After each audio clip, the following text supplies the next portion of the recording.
Lots of updates, lots of things going on. There's a lot going on right now, a lot of people doing a lot of research, and I really appreciate that. I just wanted to thank everybody who's been honest, who's been truthful, who's really tried to help us get to the truth, regardless of your view, regardless of if you think David Crowley is guilty, you think he's not guilty, or if you're like me, you're not sure.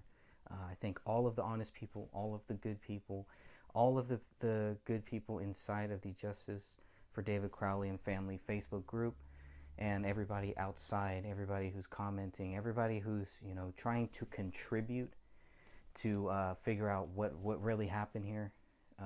Not people that are trying to mislead or distract. You're always going to have that. You're always going to have those. But we're definitely focused here. We're definitely focused on figuring out what happened, getting some data to back that up, because that's a big part of it, is to actually have data to back up what you're saying. So thank everybody again. Appreciate it. Keep up the great work. Hello, my name is Dan Hennon. I'm joined along tonight with Greg Fernandez Jr. and a special guest. Today is April 5th, 2018, and we'll be discussing the Crowley case from Minnesota. With a special guest, we've got someone on the line who is joining us tonight named Russell, and his background is very, I think, I'm enthused about his background because we haven't heard someone with this background on this case. Russell's got a BS in counseling psychology, an MA in human sciences with a concentration in psychology, a postgraduate diploma in forensic science, and completed a 2-year internship with the Criminal Investigative Division at a sheriff's department. He is also an affiliate member of the Academy of Behavioral Profilers. Welcome, Russell. Thank you. And Greg, welcome to you here. I have not yet said hello to you. I jumped right in with Russell. That's okay. I guess that's fine. I'm a little excited. But what we'll do here is we've got some time to chat. This is going to be published, and then we'll push this out on the Facebook pages and whatnot for people to listen to. But Russell, how did you get? What is your? I know I mentioned your background there, but if you can go on a little bit of what your background and what has brought you to this case here. What brought me into this area? I started out in theology, so and that only lasted a semester, and so then I switched over to marriage and family counseling. That didn't last very long either, and was thinking about gerontology and stuff like that. And then faced with borderline personality lady while I was doing inpatient work. All these things led me not to go clinical psychology. And I just discovered I don't care, put it point blank, I don't care about your mommy and daddy issues. That it wasn't for me. All I wanted to do was, put it very bluntly, hang them high through a legal process. If you want therapeutic help, and you're denied it, I'll be the first person that will advocate for you to get it, because I do believe every person, whether they're guilty or not guilty, has the right to good, competent therapy and a good, competent therapist. I just learned early on that was not for me. I could not give that to someone. So, and then also through my life, seeing how women and children were treated, I just thought that, a lot of people need a voice, and you need to speak for that voice, especially for those who can't or will not speak for themselves. So that's what prompted me to get into this area. Okay. I don't know. I work better if you ask me questions. Oh, very good, very good. What we'd like to start off with is, and we'd rather not call this an interview, but more or less just a talk or a discussion, because someone with your caliber of background would really be beneficial for this case. We've been going around and round with this case. I created the Justice for David Crowley and Family Facebook page. Greg Fernandez here is one of the admins, and we like to start off by letting people know that we're not here to, solve the case and put someone behind bars, but we're here to mainly just trying to look for the evidence of that David really did do this. So far, we haven't seen that. It appears to be a cover-up of some sort. We're not sure who. We're not sure who to point the fingers at. We're really not even interested in pointing the fingers at anyone, but nothing we see sheds any light on the fact that David Crowley did this to his wife Kamel, and his daughter Rani. So we're looking to get some kind of background of that from your background. Have you gone through the crime scene photos and read through the police reports at all, Russell? Yes, I have. I was given access to quite an extensive amount of paperwork that dealt with this case, and it only took me reading 3 pages before I stopped, because I was thinking there's no sense in going any further because already I know there's something wrong. So it only took me 3 pages out of all the extensive material I had, and that was even before I got to the pictures. Really? So what document was this? Was this the police report? It was the autopsy reports and the police reports. I don't know how you guys.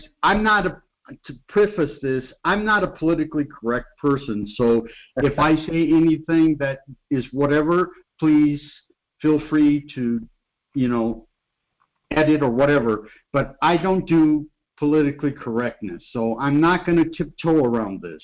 That's very good. We like that. We encourage that. That's good. And so, from the very first 3 pages, to say that the police case or the police work was inept would be a huge understatement. There are so many things that were not done right. There were the timeline is totally and completely there's something wrong with the timeline. I believe that if you had good forensic investigators, if you had good forensic entomologists, a forensic anthropologist, a good forensic pathologist, not a coroner and not a regular medical examiner. And I think if you had people who really cared, if it had ever gone to court, it wouldn't. The way it is now, it would not go to court because it's so inconsistent. It's just unbelievable, especially with the timeline.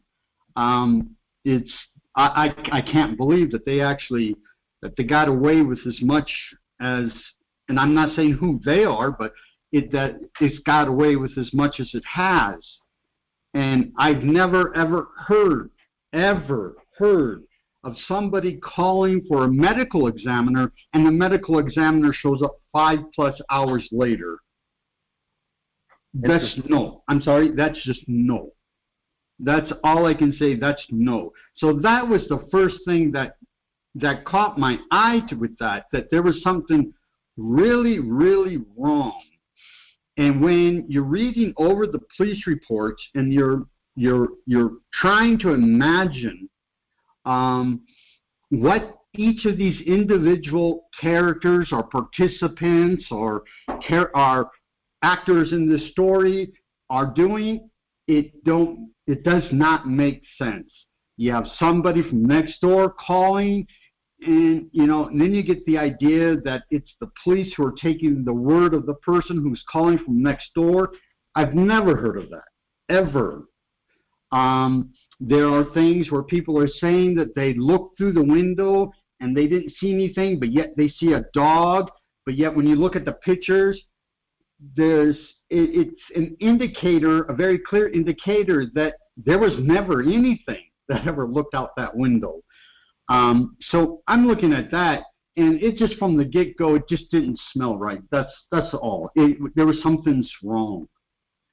Now, Russell, just if I can go back a second, I don't have a background in this, and neither does Greg's, and maybe you would agree, Greg, but what would be the time for that medical examiner to show up? You stated 5 hours is that's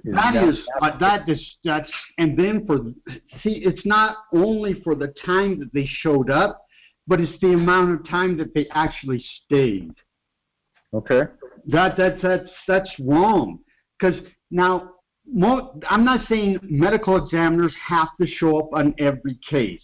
They will send their deputy medical examiner, or they can send their investigators out if the crime scene is not that questionable, or if the crime scene is not to such an extent as this one was evidencing. But with this type of crime scene, I think any forensic pathologist or any type of medical examiner that's worth half their weight would not take 5 hours. You go out, and the most crucial thing, time is your enemy. Okay? So from the time that this first word gets out, from the time the very first responding officer sees this type of crime scene, there's a couple things that's very, very crucial. One, you must always secure the crime scene to make sure that no one else is in jeopardy, no one else's life. The criminal, the perpetrators are not still at the scene. That's paramount. Nothing else matters. But once that's been established, then the crucial thing is a time factor. You're running against a time clock here. And the longer you allow something to sit out, the more chance that you have of the degradation of the evidence, the trace evidence, and everything else start to disappear or get corrupted, you know. So you're running on a timeline. It's very crucial you get there as fast as you can, and it's extremely crucial that everything is left in situ. And what I mean by situ is as it was when the first, as possible, when the very first responder showed up. Everything has to be in situ. Then then the medical examiner has to get there right away, because this is a multiple case where you have multiple decedents, and you don't know how they died at the point. And I would like to stress that emphatically. No one other than the medical examiner, even after the medical examiner has investigated, looked at the bodies, done everything they can tell you what happened. No one. And anyone who sits there and says they walk in, and they say, oh yeah, we got a dead child here that's 5 years old, or oh, we have this, oh, this is suicide. They need to shut up, because they're part of the problem, not part of the solution. Okay? They do not have the training, they do not have the education, they do not have the experience to make such a statement.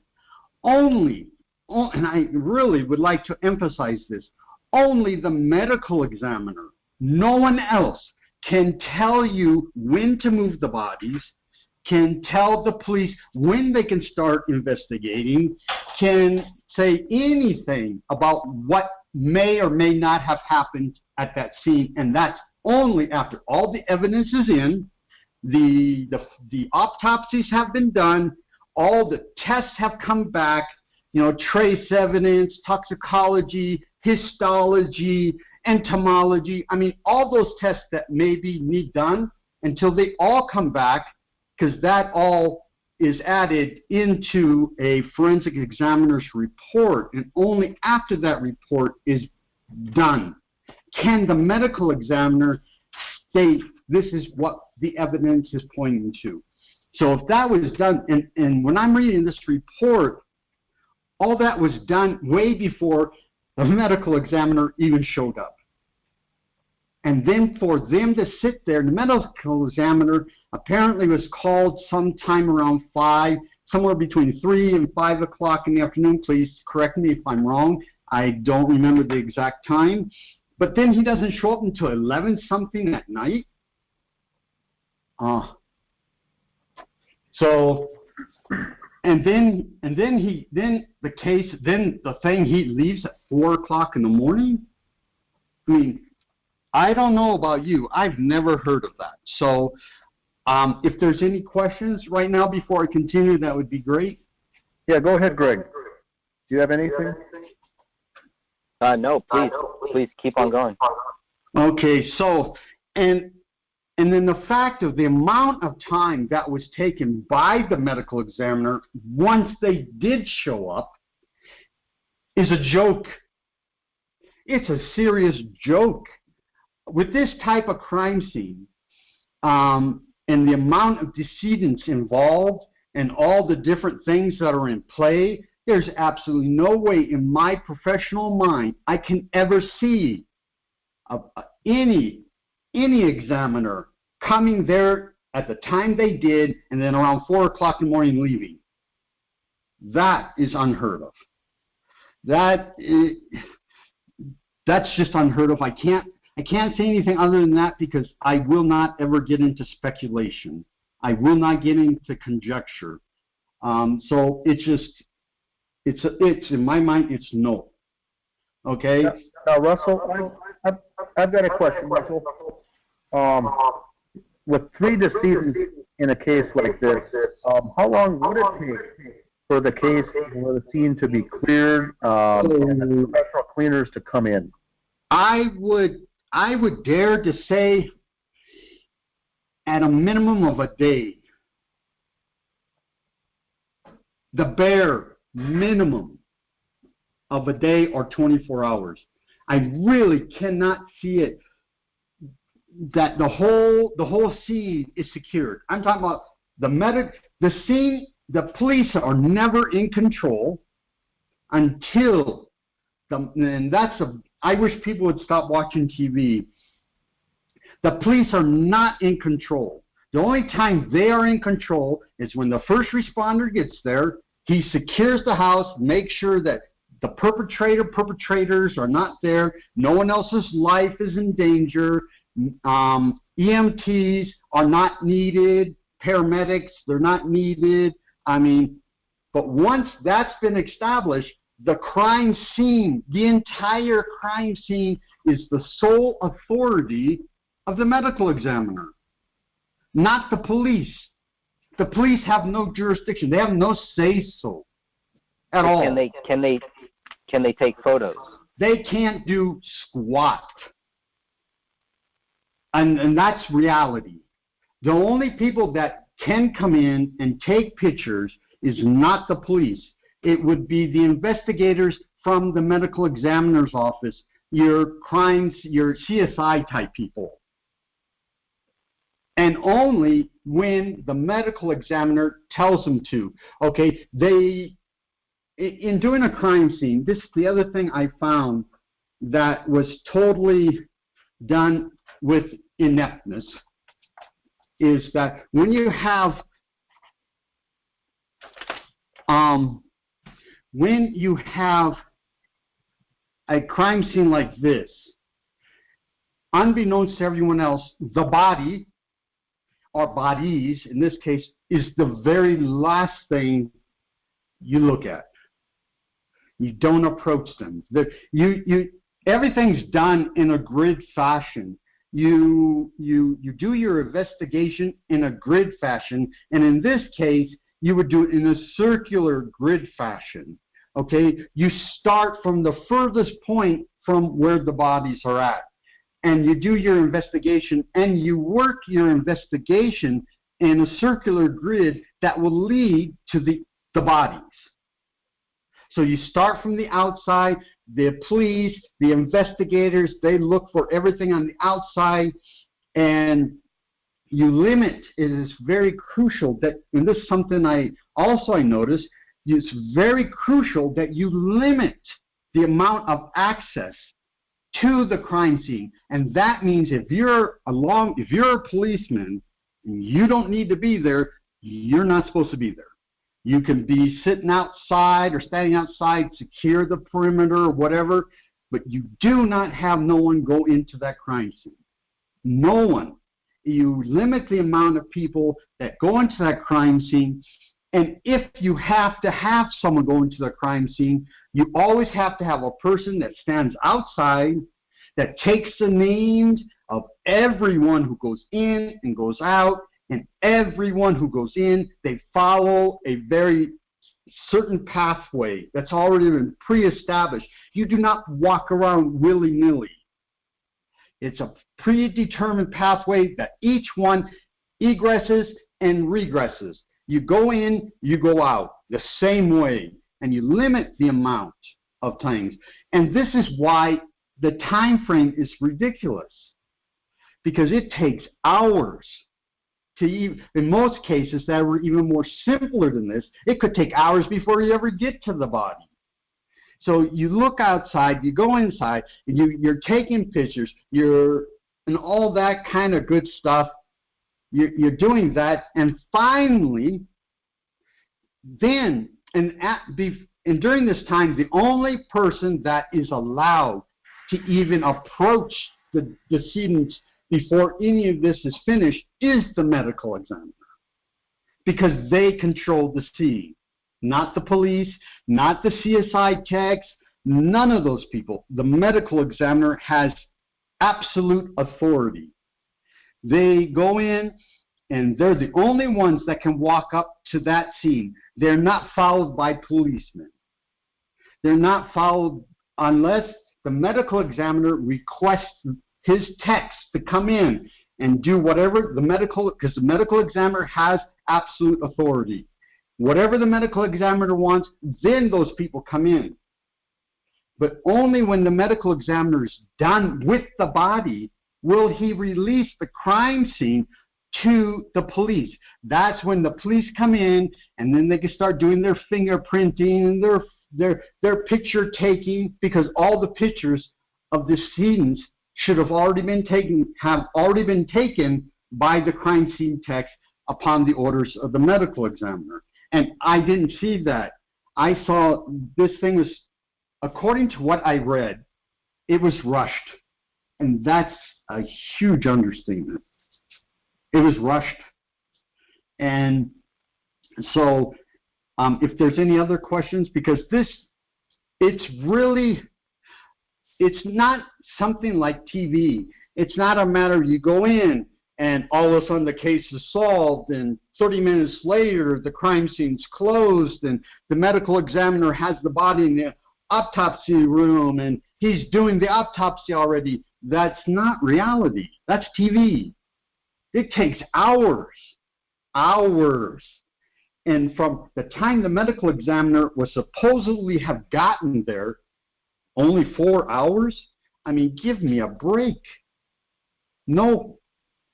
Now, also from a law enforcement perspective, the first press releases we saw was the same night was a press release saying bodies were found in a home and it's being investigated.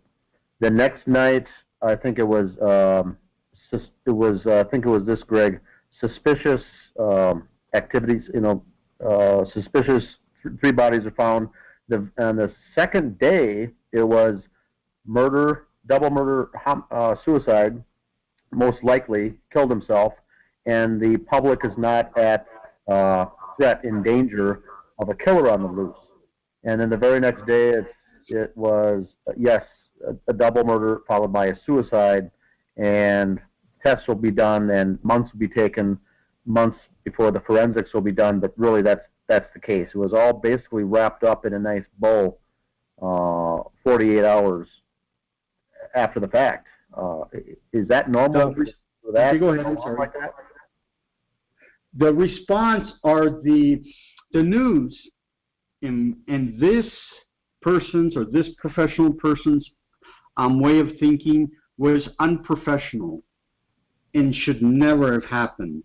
You cannot, within that short period of time, say, oh, we have a suicide, because that's irresponsible, because there is no way in the world, none, that you can walk in to a crime scene such as this and say, oh, it's a homicide suicide. No, that's a matter of, that shows me that there's a possible or plausible indication that it's being rushed or covered up. You can't. I'm sorry, that's just the way it is. Point blank. You cannot. If you were any person that had any credibility, or you were worthy or mustard or whatever, I'm sorry, you should not. The medical examiner should have spoke up right away and went to the police and said, excuse me, you cannot put that information out there. Now, a lot of people watching this case also think that perhaps it was small town cops. I'm not familiar with this. This Apple Valley is the city population's over 50,000. It's a good-sized city. It's a good, it's fairly good size with very good, from what I've heard, good detectives, good law enforcement, and very bright people on that staff. Now, later that year, when the investigation was concluded, the detective staff won the Law Enforcement of the Year award for the Apple Valley Police Department, and two people handling the case were the Officers of the Year for all their work they've done on this case. Would that be something that's plausible for the efforts like this to be rewarded? No. Or what's your thought? It should have never happened. Why should someone get congratulated over a job that was completely inept? Procedure that was not followed. And the fact that you may be a good, this is not Redondo Beach, this is not La Jolla, this is not the Hamptons. It shouldn't happen this way anywhere. And to say that, oh, well, maybe they're small town, because I know about Apple Valley, I've lived in Minnesota, I've worked in Minneapolis before, so, I know about Minnesota. And I know where Apple Valley is, and I can see it as clear as day in my head, and there's no excuse for this. I'm sorry, to sit there and say, well, they didn't know, or maybe they didn't do this, or maybe they didn't do that. I'm going to be very blunt and say BS. And no. When it comes to forensics, for me, it's either you know what you're doing or you don't. Yeah, there is no in between. And after looking at some of this, I've made this comment before, and I've often gotten chastised for it. I said there's really only two conclusions. The law enforcement was compromised here to do something that they didn't want, or they were just inept at the entire process. That's really all that I can see coming forth from the things that I've read and the pictures that I've seen in the police reports. I don't believe that inept, but this was horrendously done. It only leads one to conclude that someone was compromised along the way here by higher-ups somewhere. I don't know about higher-up, but I will have to say that you're not alone in that opinion. I mean, a blind man could look at this case and know that it was not done according to procedure. It was not. And the fact that, and I have to touch on a very, very serious point here that I think everyone is overlooking. Like I have stated before, everyone always wants to ask why. Why? And I learned this the hard way and studying and coming up and through what my experience and the things that I was involved in. The one question everybody wants to ask is why. That's the wrong question. The why is the given. The why, it's the how. The how is what's important. The how is going to tell you. The how will bring justification to the why. It's like people say, well, how can there be all these bad people in the world, blah, blah, blah, blah. Well, why are you asking me that when you already know the answer? The why is because sin. If you believe in that sort of thing, it's sin. So the why is already answered. Now, if you really want to get down to brass tacks, then you have to look at the how. what happened with these people's lives? What happened? What were all the different myriad of variables that had to come together to bring this act into fruition? You find that out, then you will discover the why was apparent all along. So the why is not the question to be asking. It's the how. And one of the things in this case that points to me, and this is why it's so important to study the behavioral aspects of a case, not only the crime scene itself, but to delve deep into the victim's background, to study in every little nth degree of the person, leave no privacy at all. I mean, study everything, strip them bare to the bones about who they were, what they believed, where they went, why they went. I mean, what they ate, why did they eat it, when and where. I mean, this is what you have to do. You do a behavioral analysis, behavioral assessment of the victims. And if you can figure out the how, the why becomes very self-apparent. And with this case, if you're studying this case, and automatically, if you don't know any better, and you go along with the murder-suicide, which I think is the biggest joke in the world, the one thing that points to it not being that is you have to study from what I see, and according, not my opinion, but from the evidence, and if you study the people's background, it was staged. That's the only thing, the evidence, not my opinion, I want to stress that, but the evidence points to it being staged. And what I mean by that is I'm a person that I like to study about people's religious beliefs. I don't believe in half of it, but I really believe that if you can, since long as I love behavior, that's what I'm trained in. You must never throw away or discount anything. Just because someone believes something you don't doesn't mean you're right, they're wrong, blah, blah, blah, blah. You have to take it all in. You have to be you have to be dispassionate about everything. And so studying this, I have been to the Middle East, and I spent some time in the Middle East, extensive time in the Middle East, and I know about Islam, I know about the Quran, I collect Bibles, and I collect holy books, what people consider holy books. And if you know anything about Islam, anything at all, you will know that this crime scene was staged. First of all, and I'm not talking about militant Islam. No, I'm talking about any moderate Muslim. Any moderate Muslim. If they ever found out, if this ever became public, the person or persons who did whatever they did would be on a death list. And that's reality. That's not trying to scare someone. That's because you heard of the incident in Europe where someone made a caricature of Muhammad, and look at the outrage that happened after that, as a result of that. Now come and take that and place that same, the how, not the why, but the how. You place that into the arena of this case, and there is only one question, there's only one outcome you can come to. It was staged.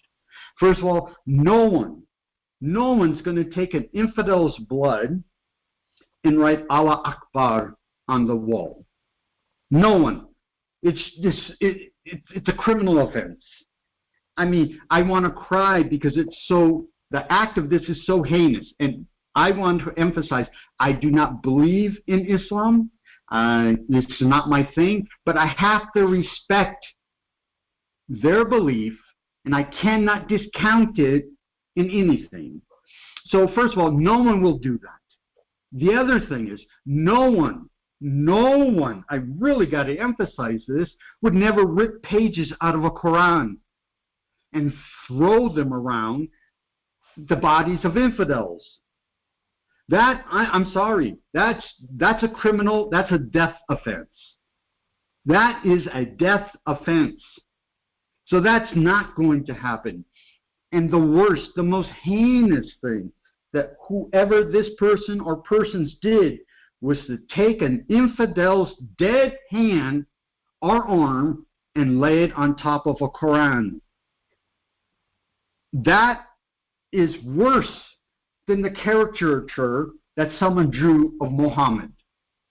And look at the response that created. You have somebody take the dead hand of an infidel and lay it on top. First, you put the Quran on the ground, which is, oh my, you have, the average public have no idea how heinous this really is. And then you put the Quran on the ground, and then you lay his hand on top of it. No, I want to sit here and cry right now. And I don't believe in Islam. I have a Quran. I have a very nice Quran, inlaid in gold. I treat it just as well as any other religious book. But that is because out of respect. You never do that. And the moment you saw that, you don't need to look any further. If you know the how, you do not need to go any further in this investigation to know it was staged. And if you, like I say, if you know anything about Islamic faith, if you know anything about the Quran, the average person has no clue how important that book is. And no proper, in their mind, Islamic person would ever do that. And to defile that book with an infidel's dead hand is unconscionable. And that's all I got to say about that. It's just, it's heinous. Yeah, I agree, Russell. That was held privately for, I think, 2 months before, I think it was March of 2015, before law enforcement even exposed that information to the families. And so that, and then it became public in January of 2016. And that was when that issue, when I call all that stuff the Muslim-related stuff that happened in the house of staging, for me personally, once I saw that, when that came to light, all my thoughts of it being staged went through the roof, because I knew for sure it was a poorly staged scene. It was a slam dunk once I saw that. I think the killers had a much better chance letting all that go, and it would have been more believable. But once they introduced all of these things, it was then to the point of overstaging the scene. And this was just a horrible, this was done by imbeciles. I mean, this was those imbeciles, whether they know it or not, if the Muslim community ever found out who they were, I don't think their lives would be worth anything. Because that right there should tell you something very, very, very bad is wrong with this case. Yep, and with Muslims, when they make a statement, they don't take an infidel's blood and write it on the wall. This is Hollywood. You will look at this crime scene and it reeks of Hollywood. It's not done, ever, not even once, in any realm. Now, on the documentary that came out, done by Eric Nelson, one of the final questions by the father of David Crowley, Dan Sr., says, you know, all we're left with is the why. I went through and read everything on the the hard drives and the journals, and I just can't come up with the why. And even Eric Nelson, while filming the documentary, says hopefully this will give people the answer to, potentially the why, because that's the one thing we're left with. Is that part of the distraction here to get people looking at the why? Do you think? I want to re-stress, as long as you keep your attention on the why, you'll never move forward in this case. Okay. As long as we keep our attention on the why, you're not going to go nowhere. The why is already given. What if you want to find a possible resolution to this, if there is one, if you just want to bring some solace to the victims of the families that are still living, then you have to look at the how, because the answer to this is in the how. The answer to this, you look at the crime scene photos, you look at the reports, the how is there. There is your answer. It is telling you everything you want to know. But the reason that is possibly that we're not getting nowhere is because everyone wants to go with the traditional notion of the why. And that is to fulfill some psychological need. You know, you have people who are suffering great loss, and that's all they can see.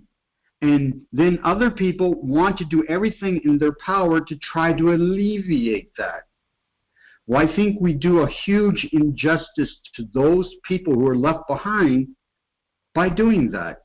We look at the how. The people's signature. A signature is something that a criminal leaves behind that's very indicative of them and only them. Now, their signature could be something they left behind. It could be a forged note. It could be carvings on the body, the writing on the wall, whatever. Everything you need to know about who did this, not the why, but who, the how, is there. Everything. It's staring at us in the face. And the average person will never, ever, ever be able to outdo. They can't outdo this. They will sign their name to it. They will. There is no ands, ifs, or buts. They will. Now, Russell, I know the current terminology, I think it's called a forensic behaviorist, but in the past, was that known as a person who put together like an FBI profile, a profile of the killers? Is that the same? At the very beginning, we're talking in the early 1970s, it was known as profiling. But since then, that has been relegated to the land of TV. Okay, it is now called behavioral analysis. Okay. And behavioral analysis is more accurate, it's a better descriptor, because behavioral analysis shows not only are you profiling the individual, but you're also studying the behavioral aspect of an environment within a crime scene. So that, and when they figured this one out, they also figured out that if by studying the crime scene, if by studying the families, by their movements, by what their likes were, by what they did, where they went, why they went, what was the religious beliefs, why they held those beliefs, who contacted them, who wrote them, who did they write, you know, all these things. By doing this type of analysis, they found that they could come more and more closer to the perpetrator, because the perpetrator is there. He's there. I mean, his signature is there. I mean, everything that you want to know about the perpetrator is there. So what do you see there? And so that's why it's called what? Oh, I'm sorry. I didn't hear you. What? Oh, I was just saying, so if it's all there, what do you see? Do you see anything there that might help us kind of figure out who the perpetrator was? Okay. What my suggestion would be is stop looking for the why. Okay. Stop looking for the why. Look at every aspect of this case. Pay attention to the people themselves, the victims. If you study the victims, you study their you study their habits, you study what their mail was, you study what they thought, what they believed, you know, how well their relationships were with their family, their finances. I mean, everything. You study that, and you can get to intimately know the victims. You will see, there's a good chance that you will see the perpetrator. Because the perpetrator, no matter how good they are, they cannot hide that. Now, Russell, one thing is clear to me is this case, it seems to be made to look like something it's not. And that throws people off. correct. That's done in the form of a redirection to get people chasing their own tails, looking at other things. Now, in a case like this where there's an open investigation, for instance, on a case where they are actually law enforcement's looking for the killer, they're looking to try to find the bad guy. They'll bring in a person with, like, for instance, your background, and you'll put together an analysis of what type of person would be the perpetrator. Now, a case like this is closed. There's no need for someone like you. Would, for instance, the families contact a person with your background to say, we'd like to hire you to put together a profile of what we think, of what you think, who really did this, because we don't believe the official narrative? Do you ever get, is that common in your industry? Yes. If I have to stress this, okay? And I don't mean to step on no one's toes, but yes, I am going to step on someone's toes, okay? If the law enforcement is truly interested in coming to understand, I'm not mentioning the truth because we're not here to find the truth. If the first of all, if the law enforcement agency and the medical examiner's office truly want to understand how to interpret the evidence in a very correct light, then yes, that would be a good thing to do. The one thing I don't believe is I don't believe in pseudoscience. I don't believe in calling in your crystal ball people. Okay, that's a joke. Pseudoscience has no place in a forensic environment. And so, but if you do have someone, and if you do, and it is not something that is uncommon, and if you do, you have to make sure that the person you have, one, has a training in the area by which you want investigated. It would be like if I was investigating some skeletons, and let's say I found a skeletonized remains, and I want them investigated, I would not bring in an anthropologist. No, I don't care if they had a doctorate degree. I would not. Now, I would bring a forensic anthropologist in. So you have to pick the right people who are going to investigate what you want, and they have to be trained in that area you want them to investigate.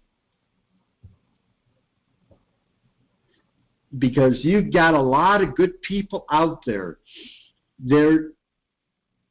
I believe there's enough evidence present already to warrant doubt. That I believe. What would it take to get a case like this reopened, if at all possible, Russell? Okay, this is where you're going to have a hard time.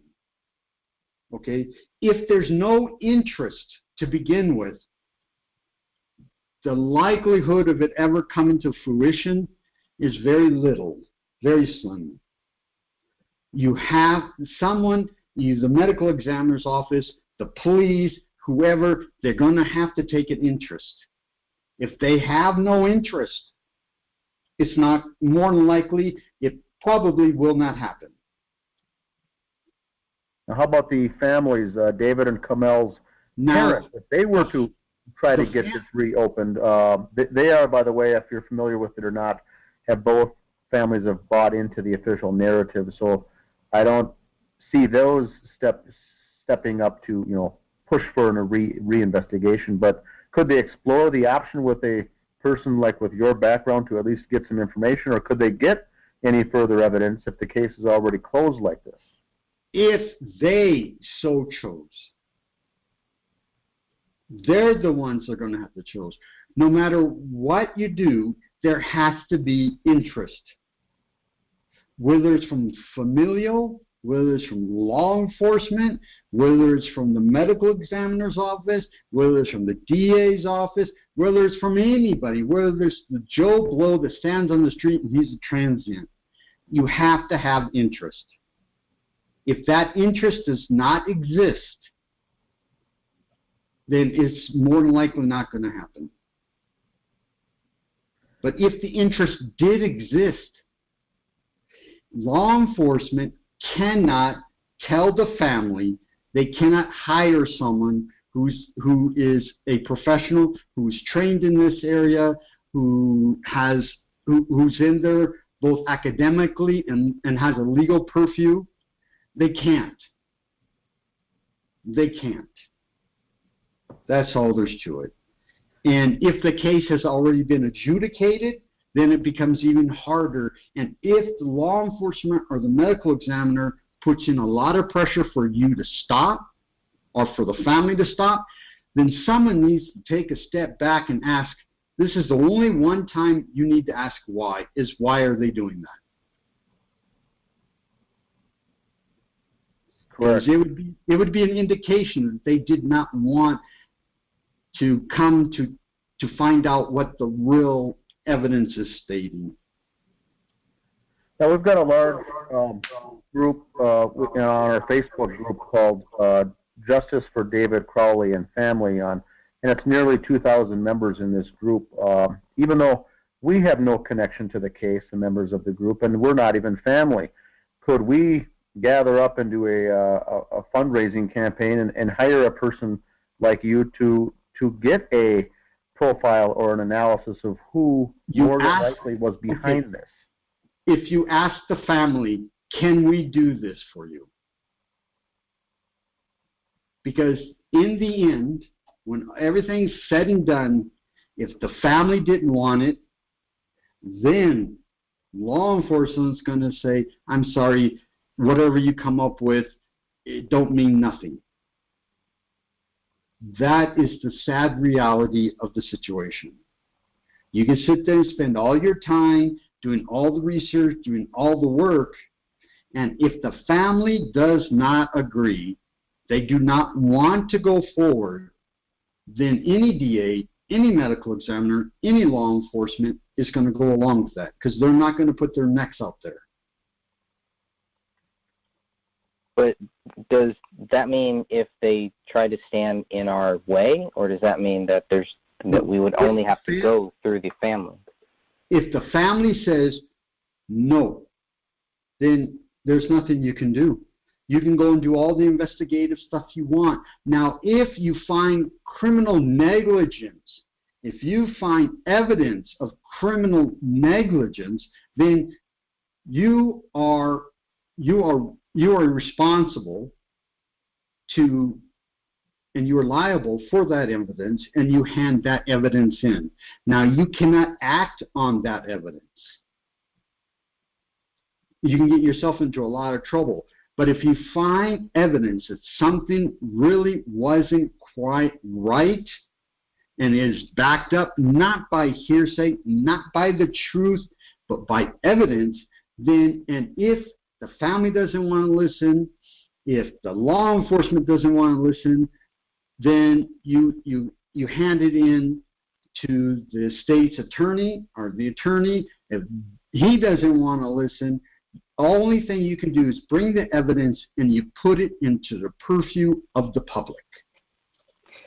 Okay, now have you ever dealt with any case like that where this happened or where this type of thing was actually brought up?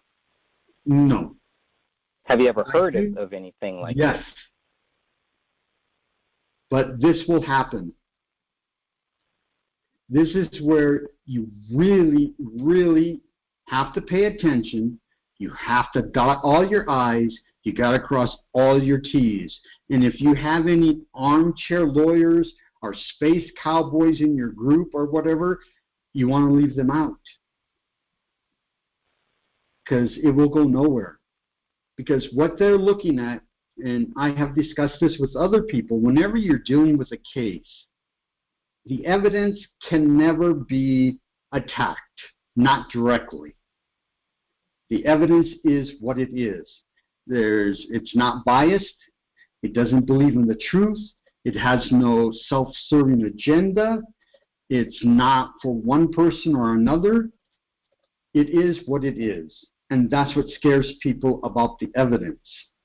So what they will do, instead of attacking the evidence, they will attack the credibility of the person giving that evidence or the science by which this person found that evidence. That's what they will do. So in this, it's great that a lot, and I don't want to shy away from anybody helping, but when it comes down to the actual real thing and giving this real evidence, giving what you find to the proper authorities, you want to make sure that the person, the man, the woman, or whoever, they're top shelf. Because if you do anything else, they're not going to attack your evidence. They're going to attack the credibility of the person who is giving that evidence. And if the person whose credibility can be attacked, or the science by which that evidence was acquired is attacked, regardless of the evidence is true, whether it's right, whether it's whatever, it will be thrown out. It will be discarded. Is there anything that the cops did wrong that might help us get them to reopen this case, like the bullet hole that they didn't find for 1 month? I think the only way that maybe you can do that, because it will not be, and I hate to sound liberal when it comes to this, but it will not be in the best interest of your group to start alienating the police. But you do not step on around eggshells at the same time. So what you do is you get somebody in higher authority to get them to do what they should have normally done to begin with. So you take that information, you take your evidence, you cross all your T's, you dot all your I's, and you give it to a state's attorney. State's attorney, okay. And I'm telling you, a state's attorney, and if he finds any credibility in the evidence that you, and remember, not the truth and not your opinion, but the evidence in which you come up with, if he finds any credibility, he or she is the person that has the power to tell the police, guess what you're going to do, whether you like it or not. You're going to reopen the case. Yeah, and he or she has the power to do that. And there is no law enforcement agency in the state of Minnesota that's going to tell the state's attorney general no. So we need a smoking gun. Yes. And once there's enough circumstantial evidence. Now please hear that correctly. There is enough circumstantial evidence to warrant doubt. That's clear. But a state's attorney general is going to need more than that. But if you can get that, whatever you want to call it, smoking gun thing, he or she has the power, the ultimate power to sit there and demand the police to reopen it. So the police if will the not say no. Okay. So if the cops can't match the bullet that they say David killed himself with, the bullet that they didn't find for 1 month, would something like that warrant? If Would that you fall into this? if you put that together with the fact of where the body positions were laid, the fact that and you put a lot, see, there's a lot of circumstantial evidence. And I think that if you put all that circumstantial evidence together, I think you have enough. Because there's the part where he's laying with his hands full. Now, you can sit there and explain that all you want until the cows come home. But that does not, you can get a ballistic expert, that does not explain the position of the gun. I don't care what baloney anyone tells you about, oh, guns can do this or guns can do that after the trigger's pulled. I'm sorry, there's some things that are clean, cut, and dry, and projectiles, guns will only do a certain thing in a certain way if it's done in a certain way. You know, you cannot make them magically dance around a room. Okay? And then the fact that when the guy's laying on the ground and the wife's sweater is over his feet, please pay attention to what it is you're looking at. There are some things that cannot happen if everything happens the way the report says. It can't. It has to be done another way. And if you can show that that was being ignored, that even the possibility, you never want to use definitives. That's one of the advices I will give you. You never use definitives. You know, no, you're setting yourself up for a heartache. But if you can show with inconsistency after inconsistency after inconsistency after inconsistency, which I do believe, I think there's enough circumstantial evidence of that. And if it's put out there in the public purview, then, you know, if the state's attorney general doesn't want to deal with it, because you never know what someone's interest is in something, you can put this out there. And even the only person more stronger than the state's attorney general is the public. They are more stronger than any state's attorney general will ever be. And we know this as Americans as fact, because a president, any president who's at the top of the list, at the top of his game, can be brought down by the public. And so, yeah, it's a very, very powerful thing.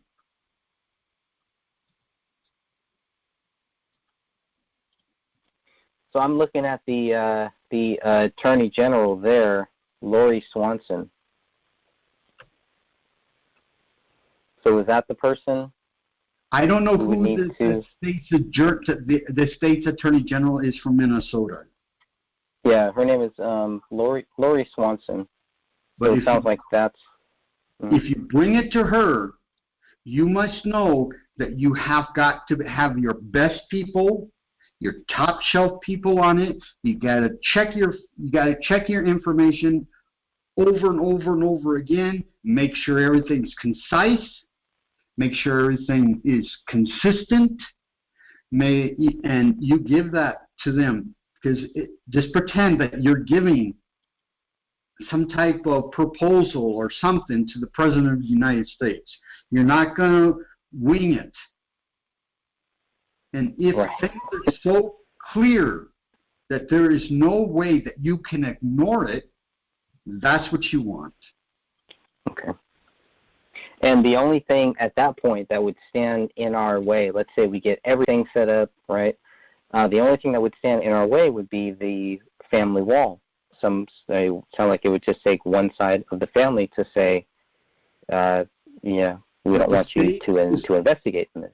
The state's attorney general has the power because they have the responsibility to mete out justice according to the law. And if they find something that where the law has short-stepped on, where the law did not give justice to society or something like that, then what the family what the family feels will be irrelevant and inconsequential, because they are, by their office, they are mandated.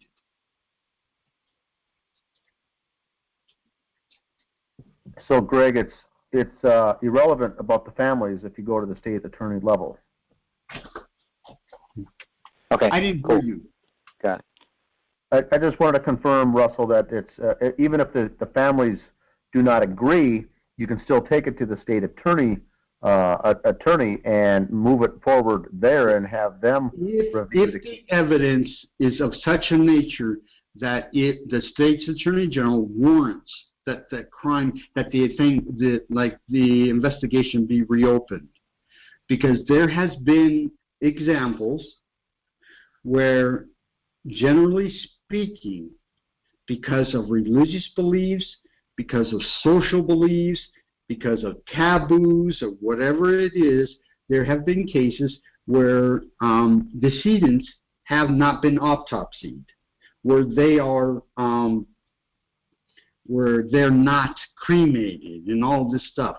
But if the information shows that there was some kind of criminal intent or something like that, then that a crime actually that was committed, that somehow someone short-stepped and justice was not served, then what the individual family may believe or may think doesn't hold water. They can go over the family's head, they can cremate, they can do autopsies, they can do whatever. And in those cases, the family has nothing to say. So how quickly can they cremate? Oh, you can if, especially if you have money, you can have someone cremated if you have money, or if you are in the know, within 24 hours of the body actually being sent to the coroner. It's quite fast. But you have to do it fast enough where you sidestep everything. Because before it is decided that a real crime had occurred, yes, the family can demand the body be cremated. But once it's been determined that a criminal act, that a crime did commit, and a felony was committed, and that felony led to the deaths of the decedents, then they can sit there and request all they want, and it's not going to happen. But now if you have an unscrupulous person, they can go ahead and sidestep that before anyone else can stop them and have the body cremated. So it's not a hard thing to do.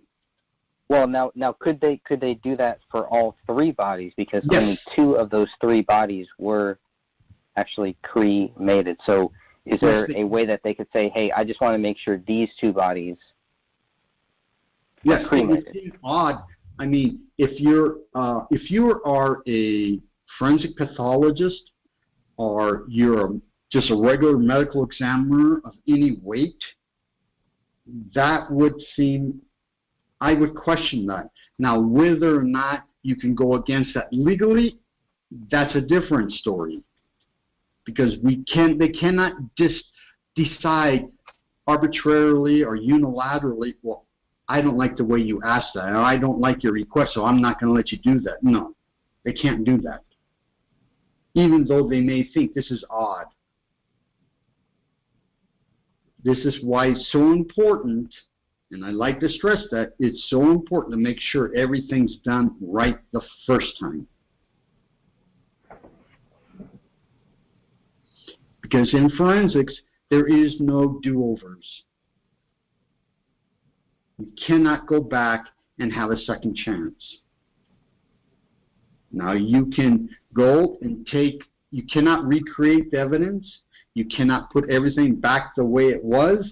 That's just not the way it happens. But what you can do is you can work with the evidence, and you can work with how that was collected. You can work with the ineptability of however it was studied or investigated and stuff like that. So you're going on the legal aspect, but there is no do-overs in forensics. That's why it's extremely important everything be done painfully the way it should be done.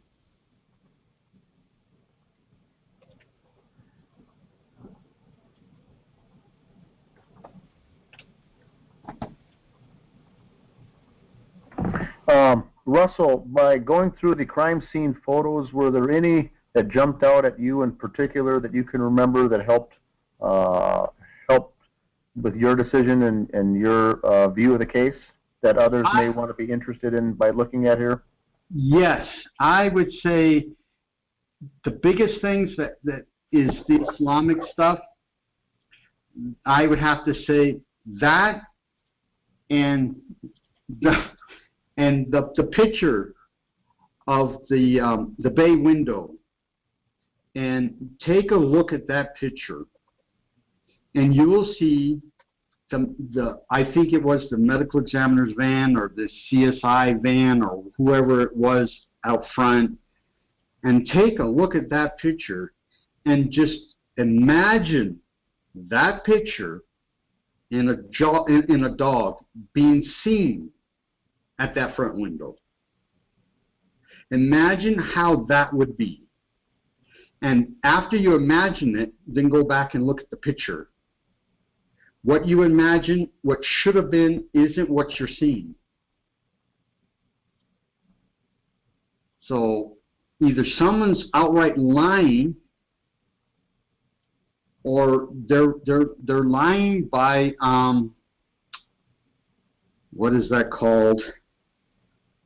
By you know, when you I'm at a loss right here, but you know, you lie by not telling by omission. Omission? Yes, you're lying by omission. Because if you read the account that is written in the police report and then take a look at that window, the two things could not have happened. Only one of those things could have happened. Both of them could not. So it's either the scene is wrong or the report is wrong. So there's that.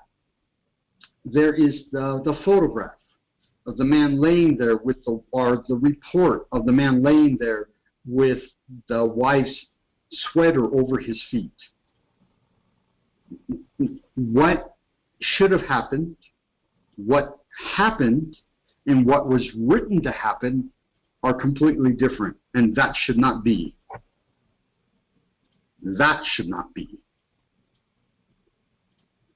Then I would question the veracity of whether or not the door was actually opened. You're talking about the back door? Yes. Or the front door? I would question the veracity of whether that door was actually opened or not. When it was open or not during the killings, or? Yeah. It just doesn't matter whether it was open or not. Doesn't matter who did or did not open. It's whether or not the door was open. Because how the dog is acting, how everything is supposed to react, and how the report is stating, and how someone's saying the dog looked, and then how someone's saying the dog didn't look, and then the fact that the door was open, so there's always a chance for the dog to get out. See, something's not right. It's either the crime scene is wrong or the report is wrong. And God forbid both of them be wrong.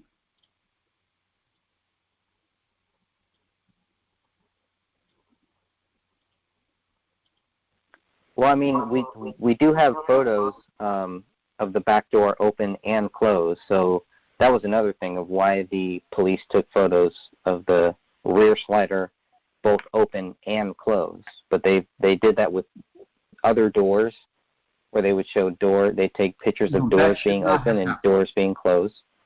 No. They've done that with the 3 toilet seats. They have photos of the toilet seats open and the toilet seats closed. And see, this is the problem that you run into.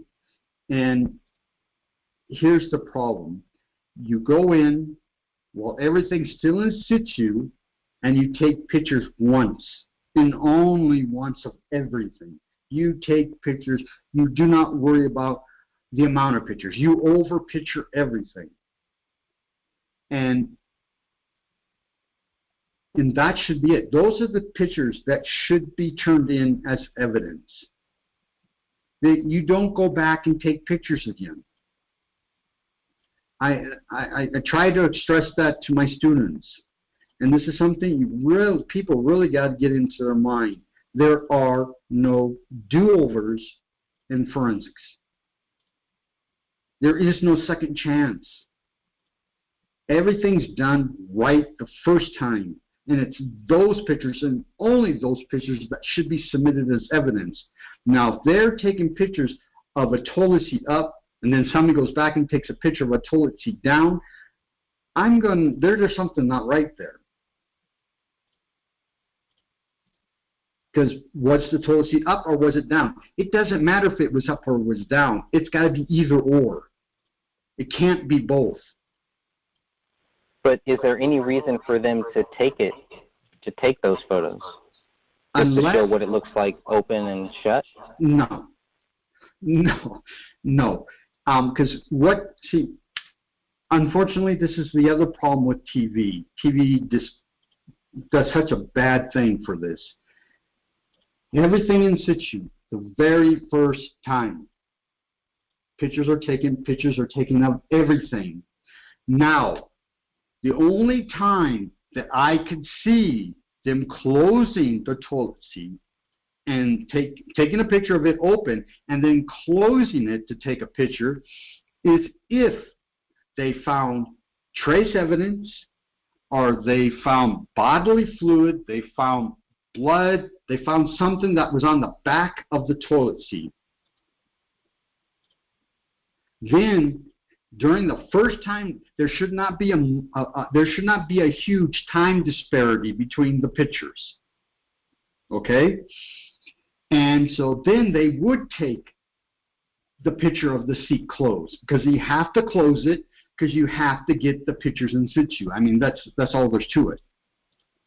And and those pictures are taken before the techs come in and do their work. Once techs get there, there is no going in there and taking pictures again. There is no do-overs. Now, if someone did that and there's a disparity in the timeline between the picture was taken and the other picture was taken, and it's both being entered as official evidence, I would question that. I would have to ask, I can't accuse, but I would have to ask, what was the justification and why the time disparity? That's why I said in my open statements, it's very crucial, because the time, once that timeline starts, from the moment that police, that very first responder sees that there could have been a crime committed, you are on the clock. And time becomes a very valuable commodity. There is no do-overs.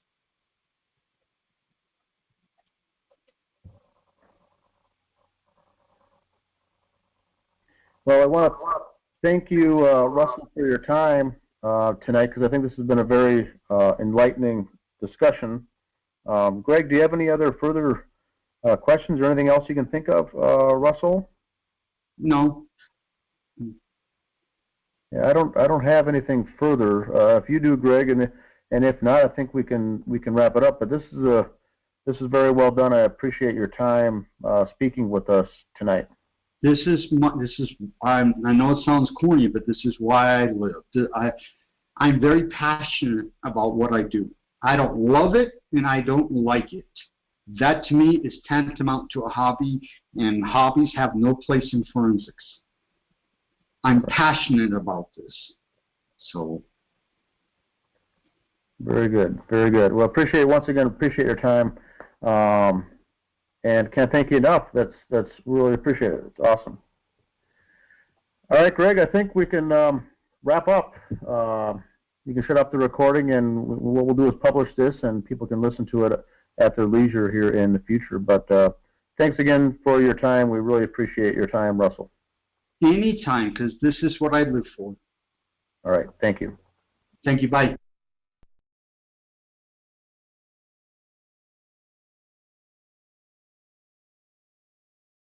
Alright, so I'm going to be taking a look back now, back to the original notes that I had where it all started.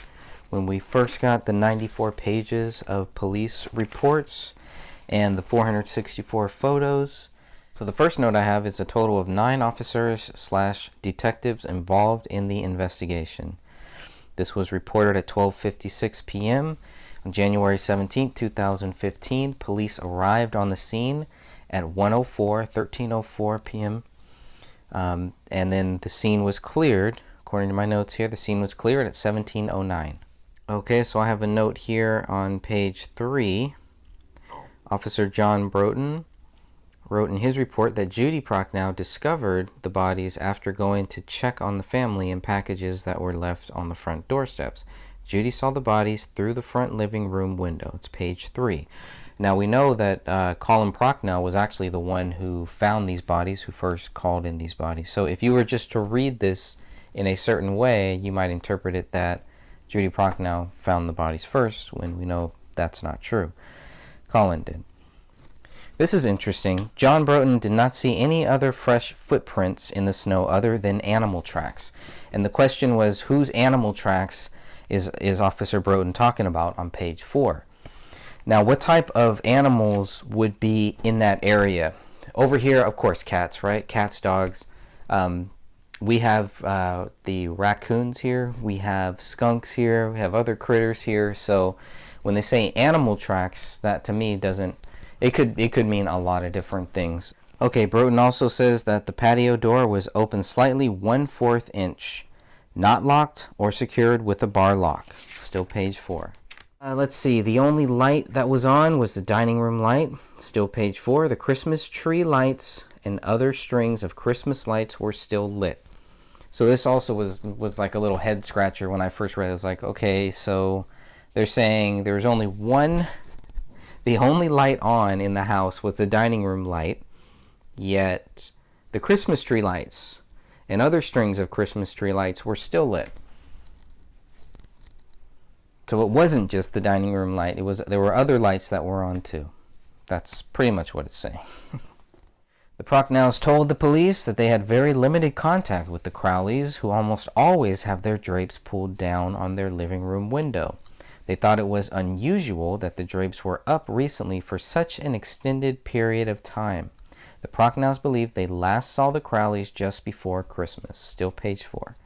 Okay, so the neighbor across the street at 1048 Ramsdale Drive last saw the Crowley family sometime just before Christmas. That's page 4. We're going to talk about Mr. Brett, or / Brent. We'll talk about him later. All right. Officer Greg Dahlstrom noticed several obviously deceased bodies lying on the floor near the front picture window. That's page 5 now. A dog was lured outside and captured. Okay, Sergeant Greg Dahlstrom arrived at the Crowley house first, page 11, and met with some neighbors. Now, Broughton took photos of the exterior early on before any crime scene tape was put up. So the 464 photos that we got were most likely, the ones that are titled DSC, were most likely taken from Officer John Broughton. CSO Booth was able to coax the dog out of the residence. Very important to note that the mailman comes around 1 p.m., page 11.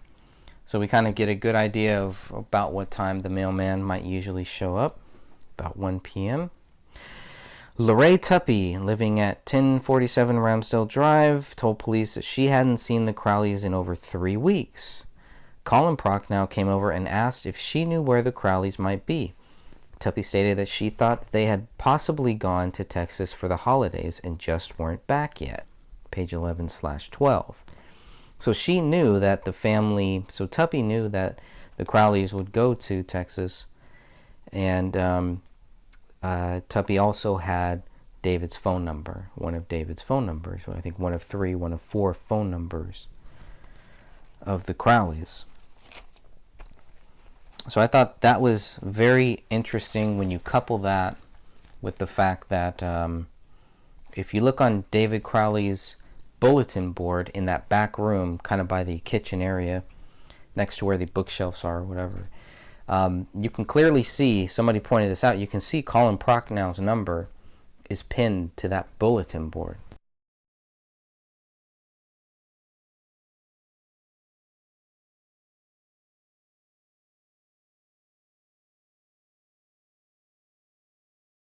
I found that very curious because when I spoke with Judy, she said, you know, she didn't really know them, didn't really talk to them, might have talked with David once, maybe twice, but maybe not the same for Colin. I mean, obviously there's some reason why David would have Colin Prochnow's phone number.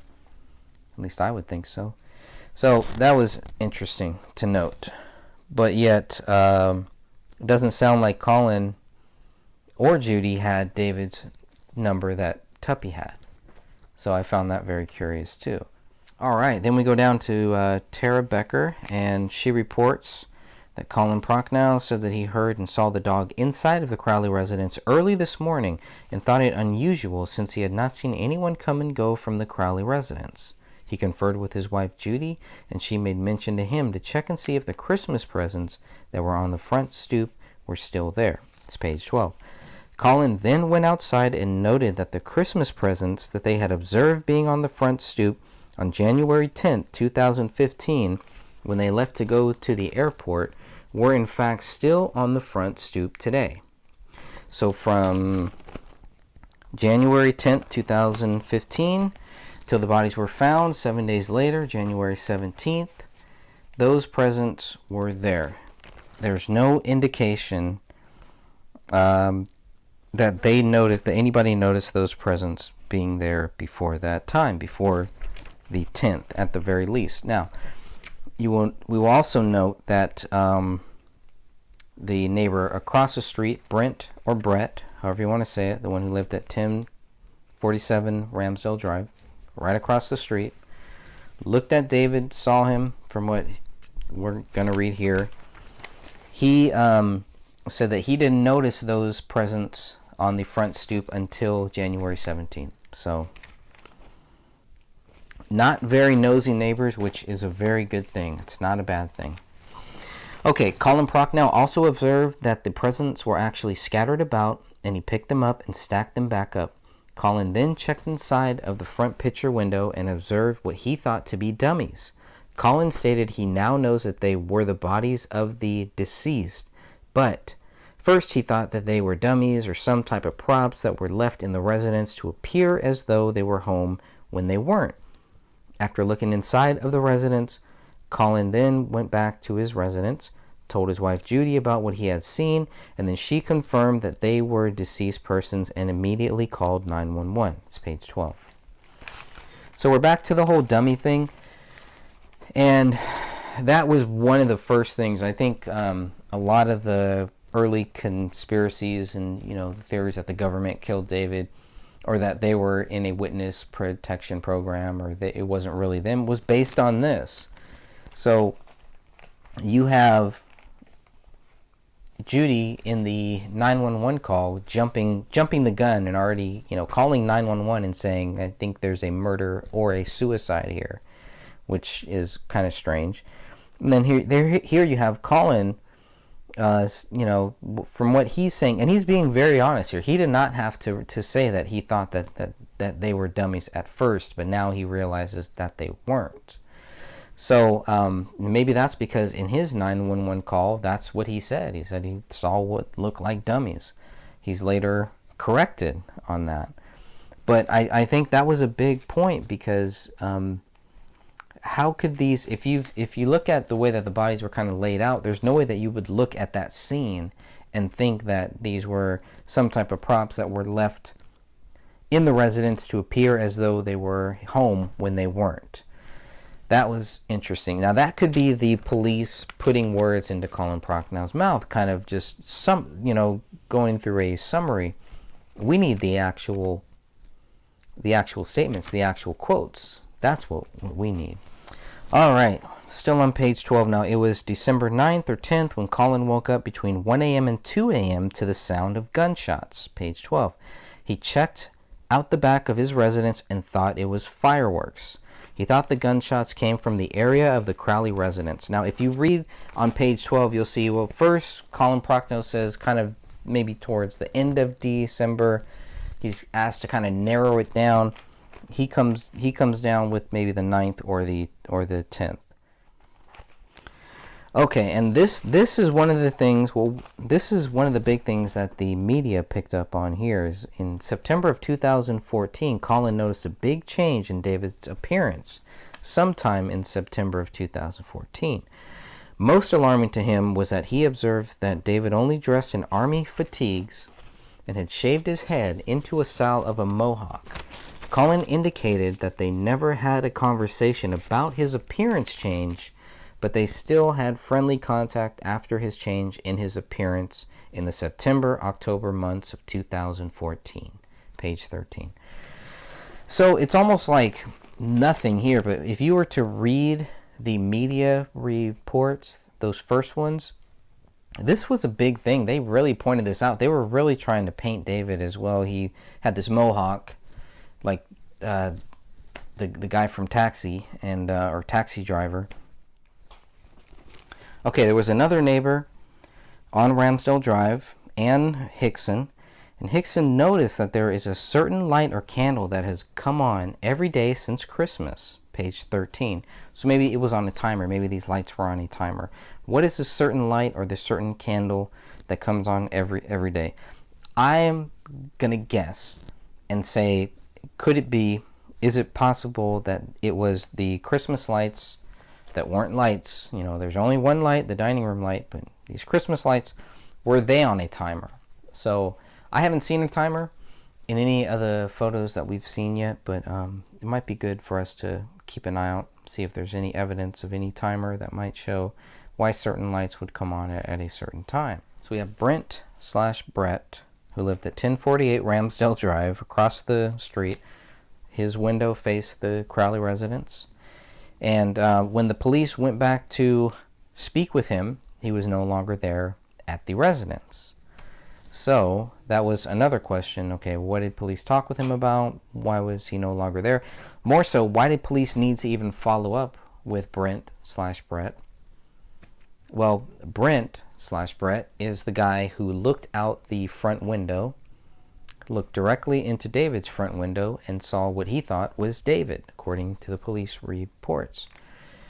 They kind of looked at each other from a distance, and then Brent/Brett closed his blinds, and that was it. That was Christmas Eve. That was the last time he saw David. That was the last time anybody has reported seeing David.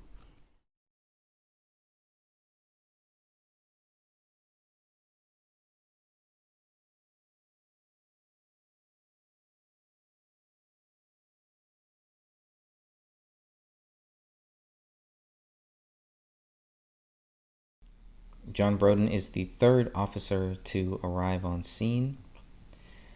The first one is Sergeant Greg Dahlstrom. Second one is Tara Becker. And then John Broden arrives. These are all the notes I have right here in this first section on the bodies. There could be more later on. So Broden says on page 4 of the 94-page report that David was found laying on his, quote, back with a black semi-auto pistol nearby. Kamel was laying on her, quote, stomach and or side, still page 4. Rania, here's what Broden says about Rania. Between the two adult bodies was the body of a small child. Between the two adult bodies was the body of a small child. Page 4.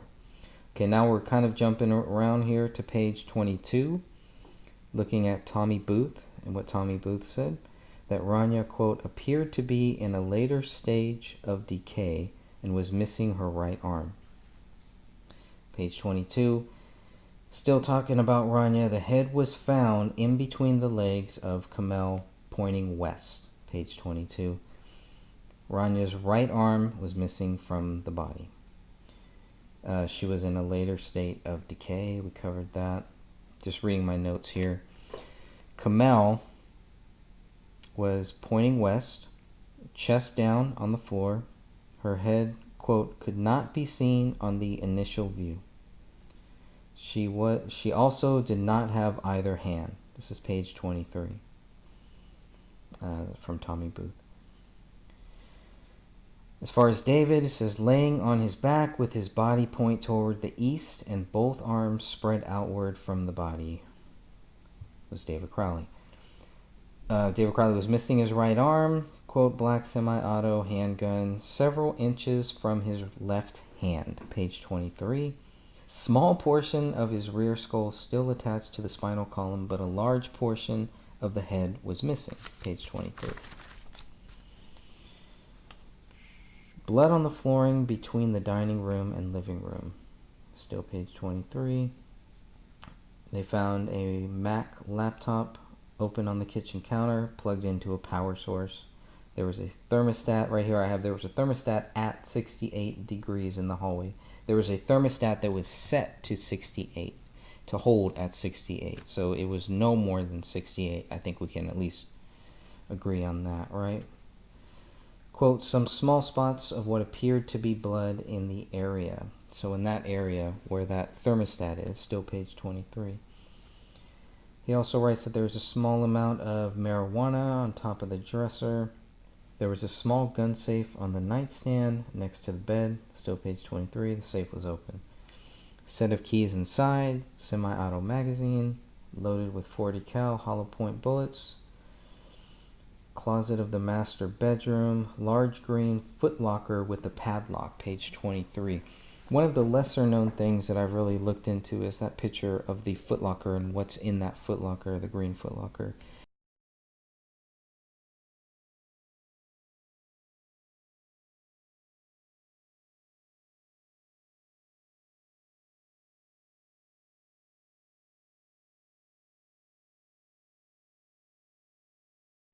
Now there is a photograph of the master bedroom sink, and I did think that there was blood in there.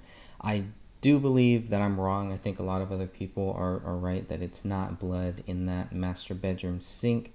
I'm still curious as to what it really is.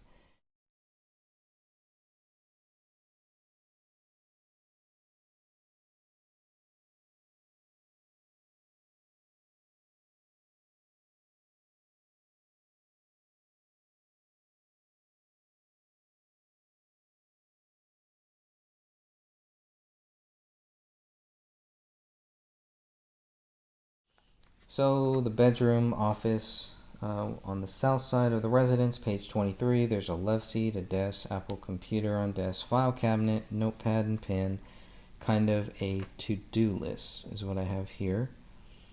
And that's based on, we're still on page 23.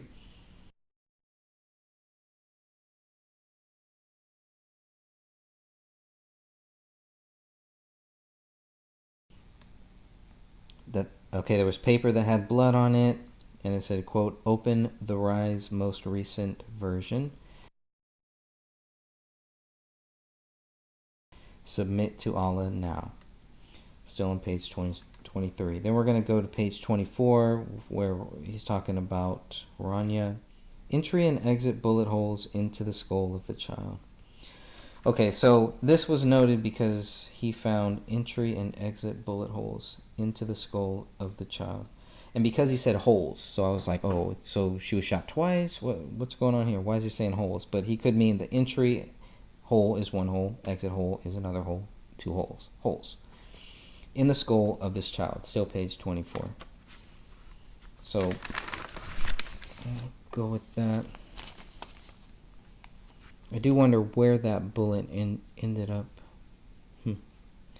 Kamel had 2 entry bullet holes into the skull of the adult female.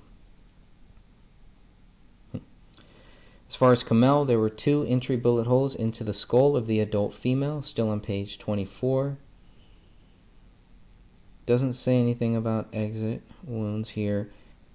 If most of her head was missing, I'm curious to understand why they thought that, why they came to that conclusion. As far as David goes, there was 1 exit bullet hole in the skull of the male adult, page 24. Also page 24, oh, I cannot read my handwriting. Page 24, mention of the medical examiner report, which we later got. I really wanted to get that.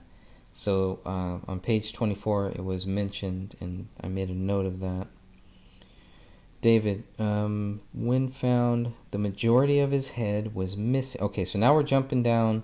That was page 24. Now I'm jumping down to page 45 here.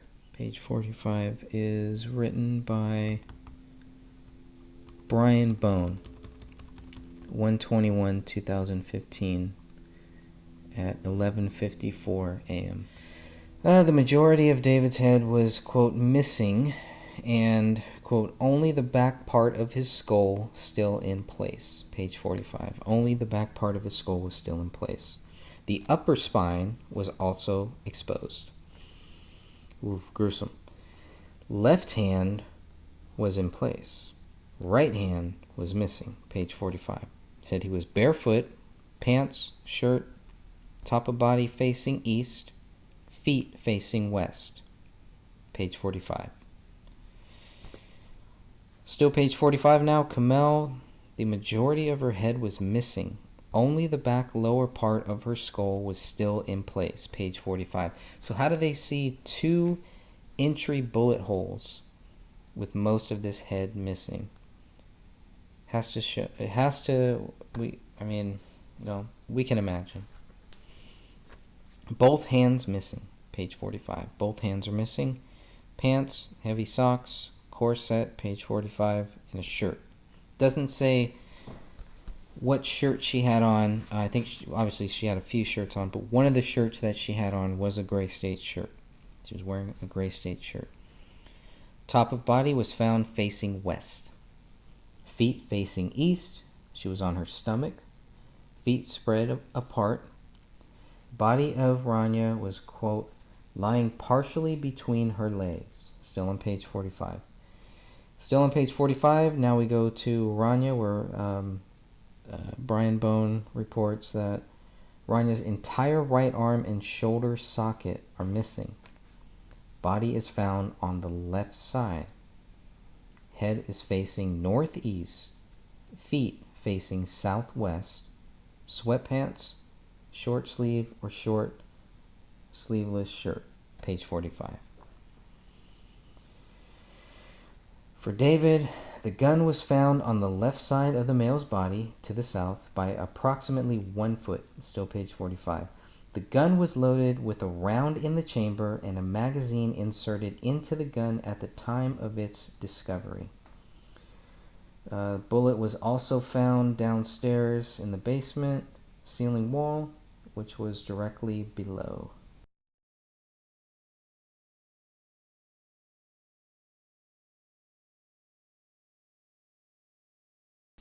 Something on page 45 is censored here. And wow. I'm going to have to look at what is censored on page 45 because we have the uncensored version in the big 485 page document, the BCA document, 485 pages. It has this same police report in there on page 45. It must be like on the 485 page document. It's got to be somewhere page 80, page 90, somewhere like that. But it is uncensored in that other document. But for now, we're just looking at these 94 pages. And this is the first censored part that I've seen here. First major censored part. Page 45. Keep that in mind. Very important.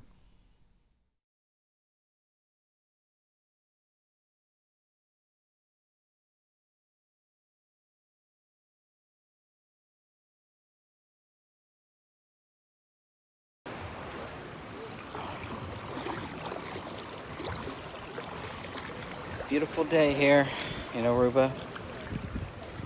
I just wanted to let everybody know, remind everybody, I guess I should say, the purpose of the group is to find justice for David Crowley. I really want to remind everybody, you know, these are real people with real lives, and at the end of the day, at the end of every day, Lord willing, God willing, we get to go home. We get to go home and go back to our lives. These people don't, and they never will.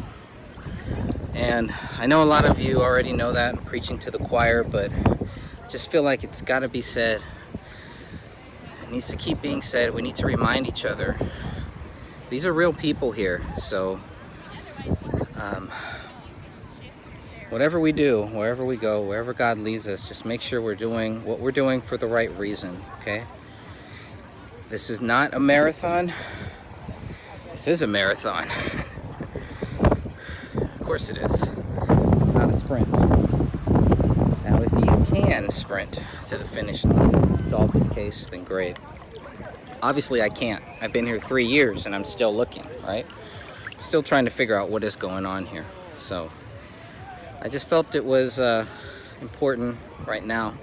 Looking at all this, looking at everything, you can see in the back, you know, beautiful ocean, everything created by God, all we have. It's very important. If we're gonna do the right thing, we've gotta be honest, we've gotta be truthful, not deceptive. Don't be deceptive towards anybody. Truth will guide us if we let it. If we try to guide truth, that's where we mess up. So it's just looking at this place, it really just really reminded me of that fact that at the end of the day, I get to go home. I get to go back to my wife, to my family, to my nieces and nephews, my brothers and sisters, aunts and uncles, grandparents, everybody. I'm so blessed. So I just want to remind people of that, and to remind myself too. Note to self, Greg. These are real people. Take this seriously or don't take it at all. This is not for entertainment purposes. There's nothing entertaining about this. This is for research purposes. This is because we want to find what the truth is. And if you're not looking for the truth, then you probably shouldn't be in this group. Thank you very much. May God be with you all. Let God lead you, let God guide you. We'll get there. I have no doubt we're gonna get there. The truth is close. I do believe we are close. Every day we get a little bit closer. But it's all about what God wants us to do, where He wants us to go. If He puts road barriers, puts blocks in our way, we have to respect that. I don't see any so far. I don't believe we're gonna see any. But I could be wrong. Been wrong before. Shall be wrong again. I say God bless everybody. Keep going, keep searching. Do not let people stop you from searching. Do not let them stop you from trying to figure out what is really going on here. So when you get there, get to the truth. God bless you all. Amen. As we discussed in prior conversations, in the BCA lab reports for the DNA, there are 3 bullets that have Kamel's DNA profile on it. And the bullets that were used, the .40 caliber hollow points, when they're fired, they become like a mushroom. And the parts that will travel, that part of the bullet that travels through, when it becomes a mushroom, there's these little ridges around the top that come out that are like petals. And that's what rips through your skin, through your body, and bone. It will collect all that around those little ridges. And so the 3 bullets, 42, 43, and item 44, all had just Kamel's DNA on it, which would leave the assumption that they all 3 had gone through Kamel's body. Most of her head was missing, and her hands were missing. So we honestly don't have an actual trajectory of where each single bullet went through. They were able to pick up some skull fragments, but I don't believe that they were able to pick up enough. The 3 bullets that you have photos of, 42, 43, and 44, that were right on the carpet, the ones that were actually fired, those belong to Camille. Okay. I'm just writing that down. And those were the ones that were found the very first day. The bullet that was fired through the floor into the basement wall, that was item 45. Okay. And there was no DNA profile on that bullet, which means it did not go through anybody at all. Okay. It would have, those type of bullets, they would have collected something if it went through somebody. It would have collected tissue, bone. I mean, they're horrible. They're wicked bullets. Yeah. I don't know if you've ever seen any of the videos on YouTube, but the damage that they do, oh my goodness. There's a reason why some people use them. How long would that DNA or anything, blood, all that stuff, flesh, how long would it stay on these bullets? Do we have any indication of that?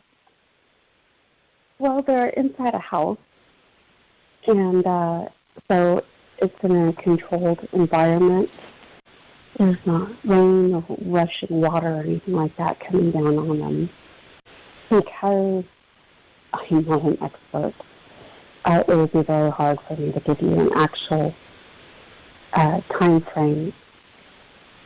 It can corrode over time, DNA, but that's over a long period of time and exposed to elements.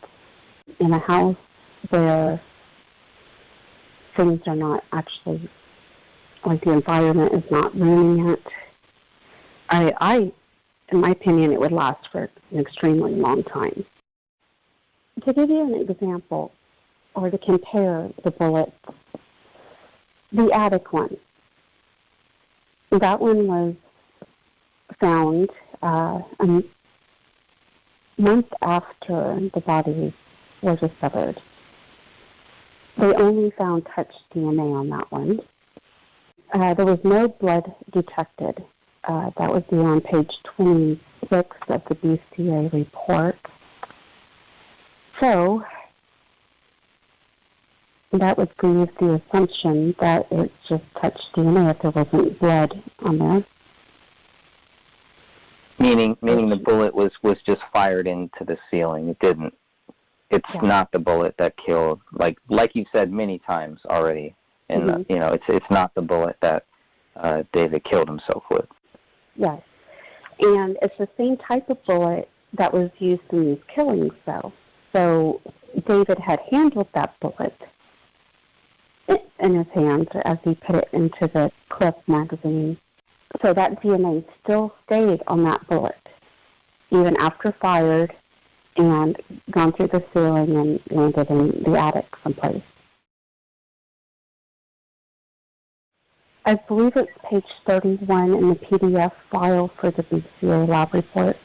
They compared item 31, a bullet fragment, against the test-fired bullets from item 1 and item 57. They were performed, and the results were the following. Item 57 against 31 showed the presence of matching features. This means item 1 fired 31. The bullet fragment that is item 31, it was found over towards the window. There's a casing that was found there also. That's closer to where David would have been, I think. That makes me think they're not 100% sure this came from the same gun. And how can they be if they found it 1 month later? They shouldn't be. So. That's the impression that I'm getting also. I'm looking at the photos. It would be for item 30. would have been the casing that they found over by the window.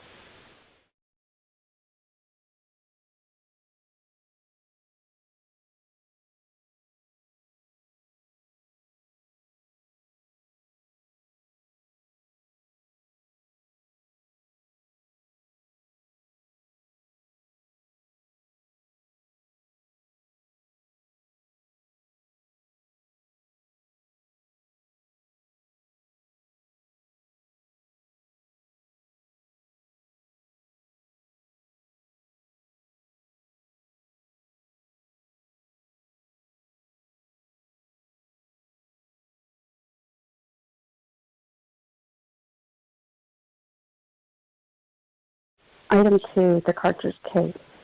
Edge of the carpet and recliner in living room. Item 3, cartridge case by the small stool in the living room. Item 7 is a live round. It is on the rug by hair clamps and torn Koran pages.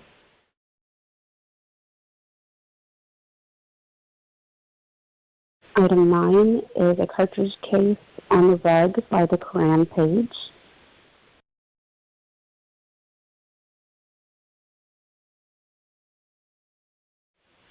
Item 30 is a cartridge case under the bookcase by the big window. The bullet fragment was item 31 by the bookcase, blue yoga mat by big window.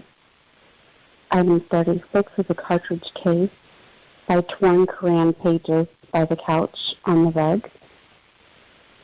Item 37, cartridge case by the corner of the rug by couch and by the pink Surface Pro.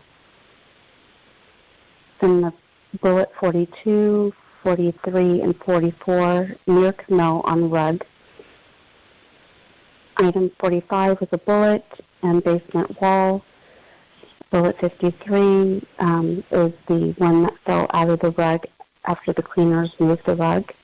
And then 57 is the attic bullet. It doesn't make sense that they would say, okay, we found 2, 3, 9, 30, 36, and 37 on the 17th, but we didn't find the 6 bullets that matched it. But somehow they missed 53 and 57 that first day, too. If they You're right, they missed 50 on that day. Yeah, you're right. They missed 53 because they found 53 a couple days after. Mm-hmm. They found 53 on January 19th, 2015.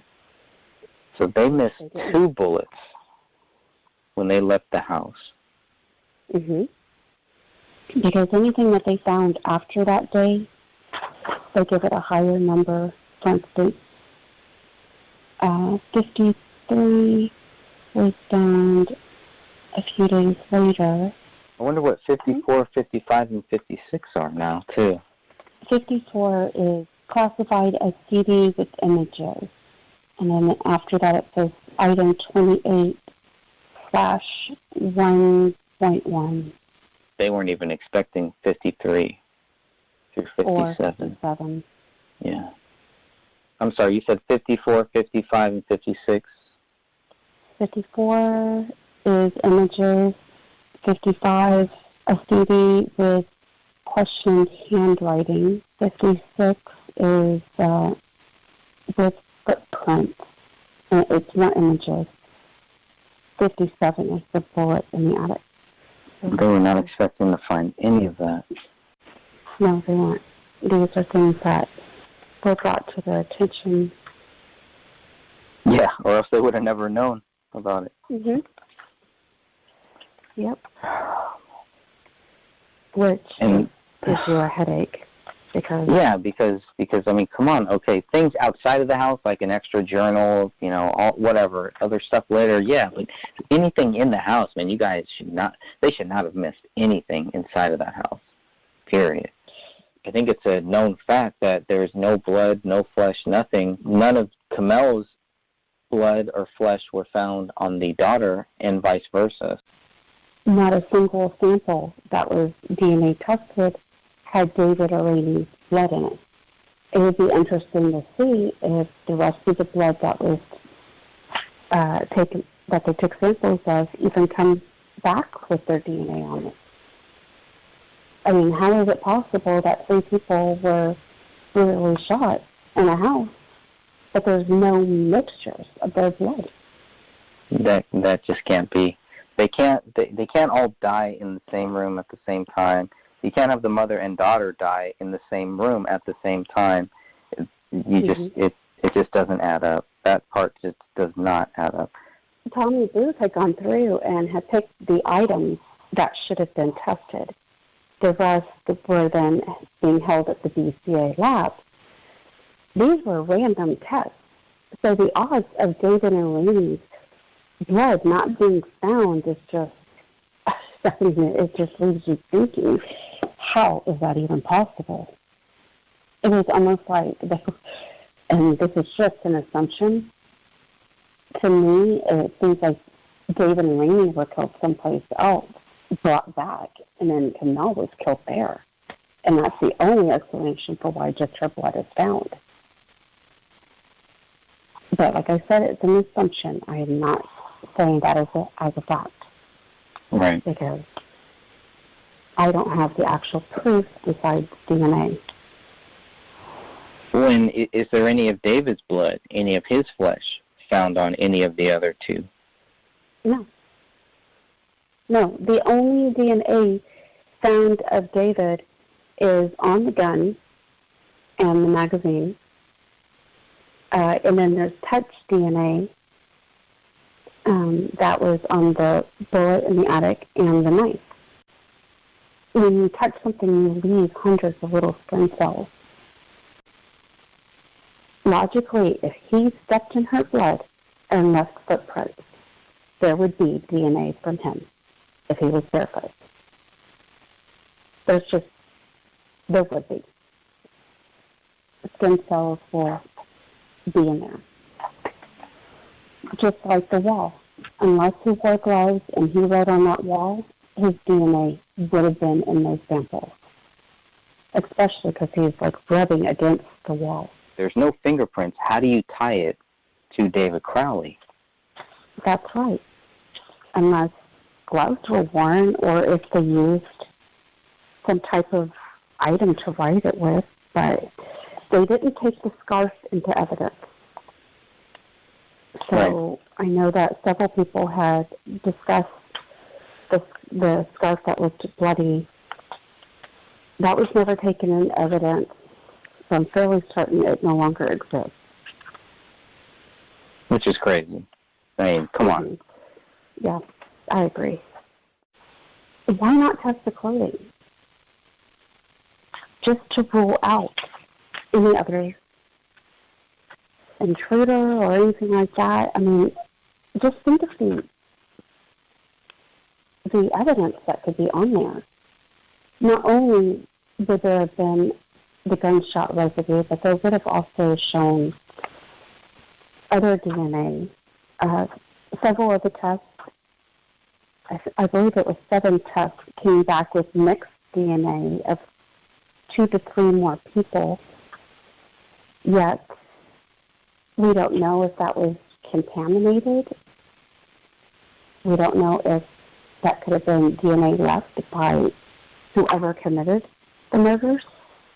Right. We don't know what to think. But if we would have had the clothing at least tested, we could find out if there was signs of the killer on there, anything. I mean, there's just so much more information. But it's very frustrating. Yeah, I can definitely see that. The more that we look at this, the more we see there's nothing that ties David Crowley to any of this. Why would they think that David Crowley would have written this on the wall in his wife's blood? The cement to Allah now on the post or on the notepad. I don't believe that the now was even written by David. I believe it was written by another person. His N's are completely different. The O is different. The W. he writes his ends in almost like a lowercase kind of rounded N. That one, it looks like it was written by a left-handed person. There's different things throughout the crime scene where you sit there and you look at it, and it's like the person who wrote the now on that note, I'm fairly certain is the one who wrote on the wall. Some of the writing just lines up with it, the angle. I've come to the conclusion that David didn't do this, even in the reports. Detective Bone, he states over and over that no forced entry, there was no signs of struggle, no apparent missing items. So the only conclusion he can come up with is the fact that David did this, because he didn't see signs of forced entry. And then you're thinking to yourself that the back door was left open? Why would there be forced entry? Like the Submit to Allah, which is really, really weird, was spelled one way, and then you look at the wall, and the Allah Akbar is written in a different way than the Allah is on the notepad. Right. David, from all reports, he was very consistent in things that he did. So why would he spell Allah one way and Allah a different way on the wall? I think I can say with certainty that this was not an Islamic hit. But could it have been something made to look like one? Oh yeah. And then the other question is, well, was that David who made it, who wanted to make it look like something that it wasn't? I have thought about that. I just don't see the rationality behind it, but I also don't see the rationality of killing your wife and child. Right. Which is why they had to make him look crazy. They had to make him look crazy, or else then it's like, well, there's no way he would have done this. So they had to go to that crazy point. And the fact that they did it so early and so soon was just strange. Very, very strange. It was within hours that they came to that conclusion. I'm almost fairly certain that they came to that conclusion as they walked into the house, starting from the 911 call. Yeah, that's where they got the first line. I think, like I stated before, the really big thing that keeps bugging me is the lack of DNA or mixture DNA found in Camille's blood. Right. Still bugs me. The odds of their blood not showing up at all. If they were killed in that same general area, it should be there. Yeah. And it's not. How does it not bug the police? How are they not questioning it? I think they just wanted to close this case.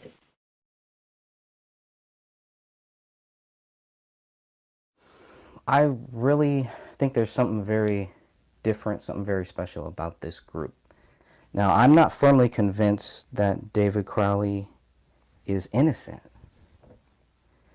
The problem, again, it just goes back to the same thing. The problem is obviously we're not seeing any proof that David Crowley is guilty. And the more that we look at the police records and the more that we look at the documents, their own documents, you can clearly see that there's something wrong here. It's not making sense. It does not add up. Something is missing. A big piece of this puzzle, a big part of this puzzle is missing. And I don't know what that is, but I do think it is out there.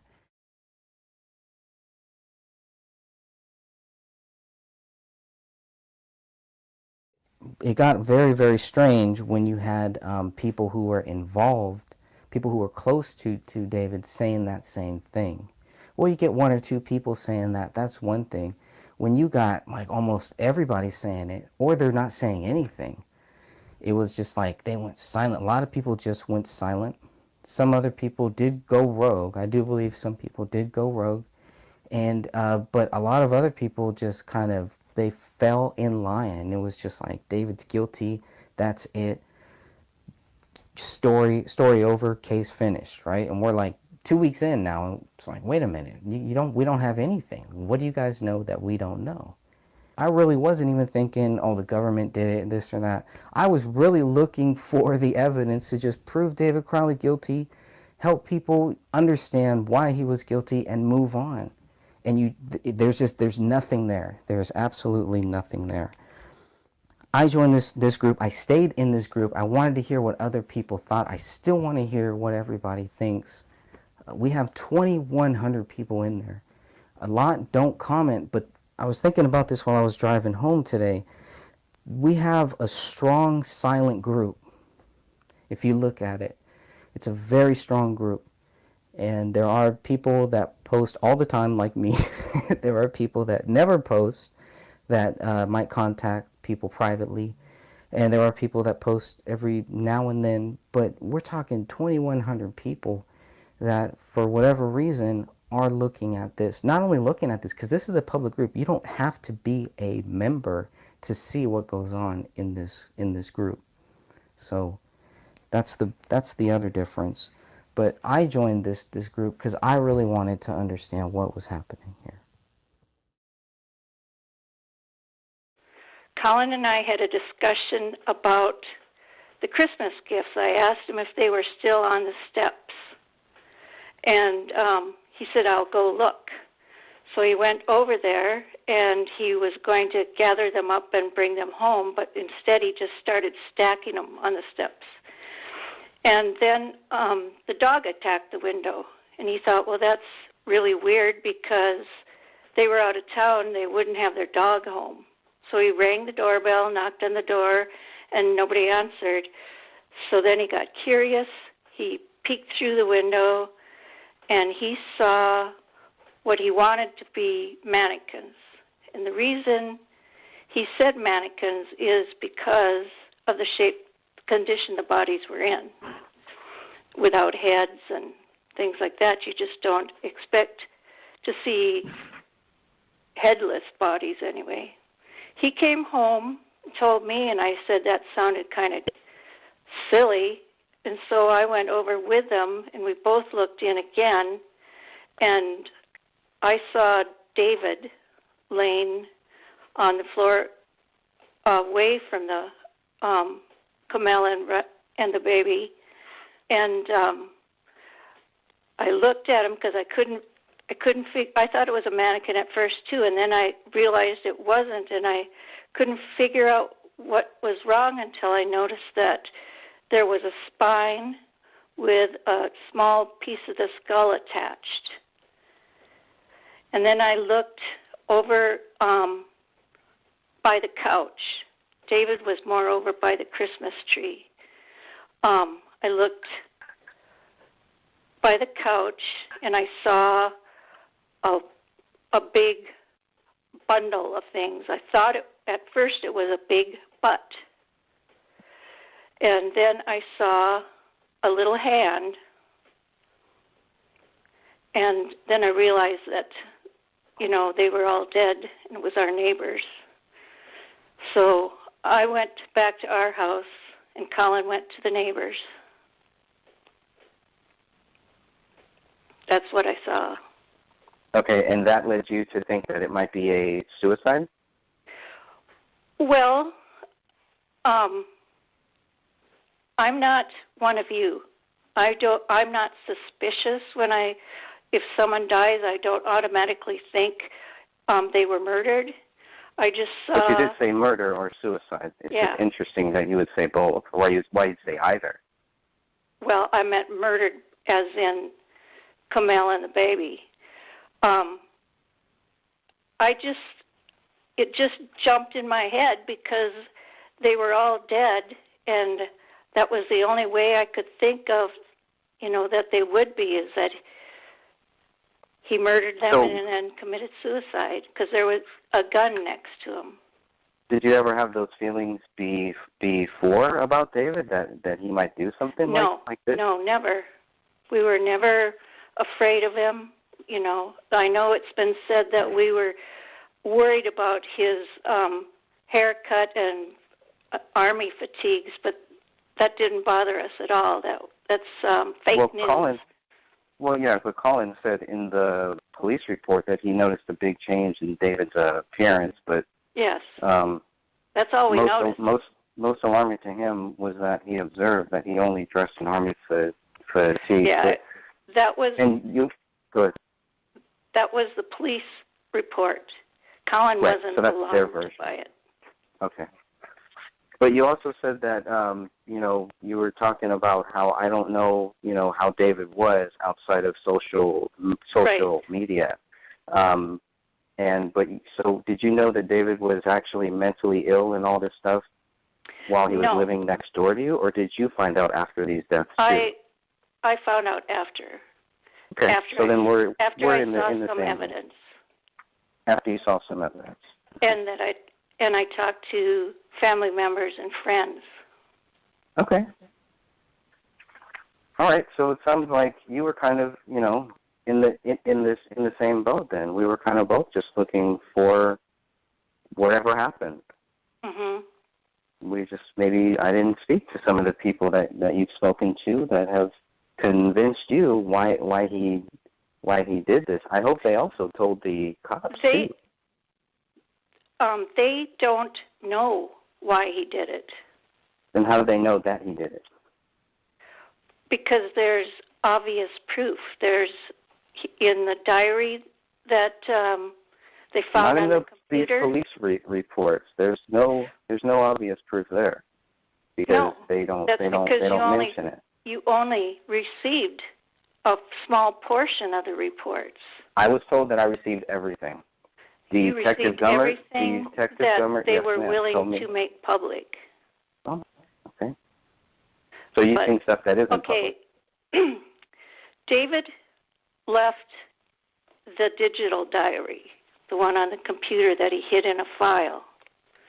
And in that, he talked about their plans and, personal things. Is that the same diary that ended in November or No. October or November? So there were two journals. 2 online journals and 1 handwritten that I'm aware of. And in that diary, that's the police miss. That's the police miss. I don't know. I know that I've been told that the handwritten journal was given to the police by the Crowley family when they went in there. Was given to the police. So the police were in the house. Mm-hmm. This journal that a family member gave to the police was not in the house? It was outside the house? No, it was in the house. They just had not found it. The house was, what you couldn't tell from the pictures is the house was stacked with, especially his office, was stacked with papers and books and notebooks, and it was in what I assume is that it was in a notebook. And why I assume that he was being mean to Kamel is because I read a part where he said that he hated the thing he loved the most, Kamel. It was her that he hated, that he loved the most? That's what he had written. I hate the thing I love the most, Kamel. All right, so here is the big 485-page PDF. Now, it can be a little bit overwhelming when you download a PDF and you see that it's 485 pages. I get it, but it's worth it. It is worth going through, and I'm going to try to give you a little teaser here of why you should go through this, I guess. The first reason, obviously, is for facts or is for data. So if you don't believe what is being written in this report is necessarily facts, it is data. So we are collecting data. The first thing you're going to find from page 1 through 5 is the Minnesota BCA ACISS 2015-28. Report is dated 1/17/2015. You have the occurrence dates of 1/17/2015 at 1400 to 1/18/2015 at 5:30 a.m. 0530. Page 6 through 8 is Brian Bones' application for a search warrant, January 17th at 15:06 military time. That would be 3 p.m. Page 9 and 10 is the actual search warrant that is signed by the judge of the district court at 15:06. Page 11 is Brian Bones' receipt, inventory, and return. This shows that at 1651 they searched the house, the vehicles, and the bodies. They collected items AV-1 through AV-22. Pages 12 through pages 13 are written by Sean McKnight. The receipt, inventory, and return. Date of search warrants issued by the judge is the wrong year on both pages, 12 and 13.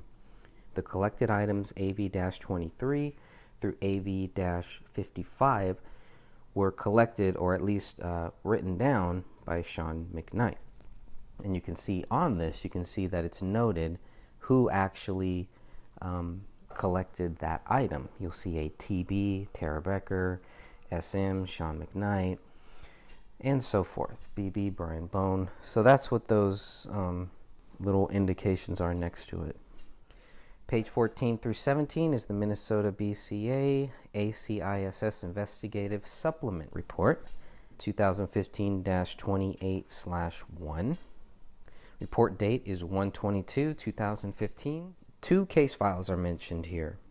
The AVPD 15-303, and the other case file that is mentioned here is the MNBCA Forensic Laboratory S15-00662. Okay, so 1.1, 1.2, and 1.3 are CDs. There are 3 CDs out there.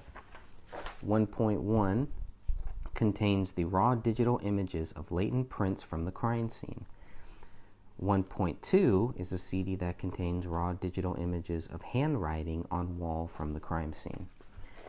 And 1.3 is a CD containing raw digital images of bloody footprints found at the scene. Page 17 specifically mentions blood footprints. Now, I know that there is an image out there, a couple of them out there, that when I first saw the pictures of bloody prints on the kitchen living room area floor, I thought they were handprints. I really did. I go back and forth sometimes, but I do, right now at least, I do believe, yes, they are footprints. So I've been looking at any evidence of them being either footprints or any mention of them being fingerprints. But here they are specifically mentioned on page 17 as footprints. So we're going to start there. Okay, we're going to say, okay, this is what the BCA, this is what the investigators concluded at this point, that they were footprints. What's even more interesting is that you can clearly see that it is one foot. It is a right foot. So here's what I have some notes for about page 18 and 19. This is a laboratory analysis request at the attention of Tommy Booth.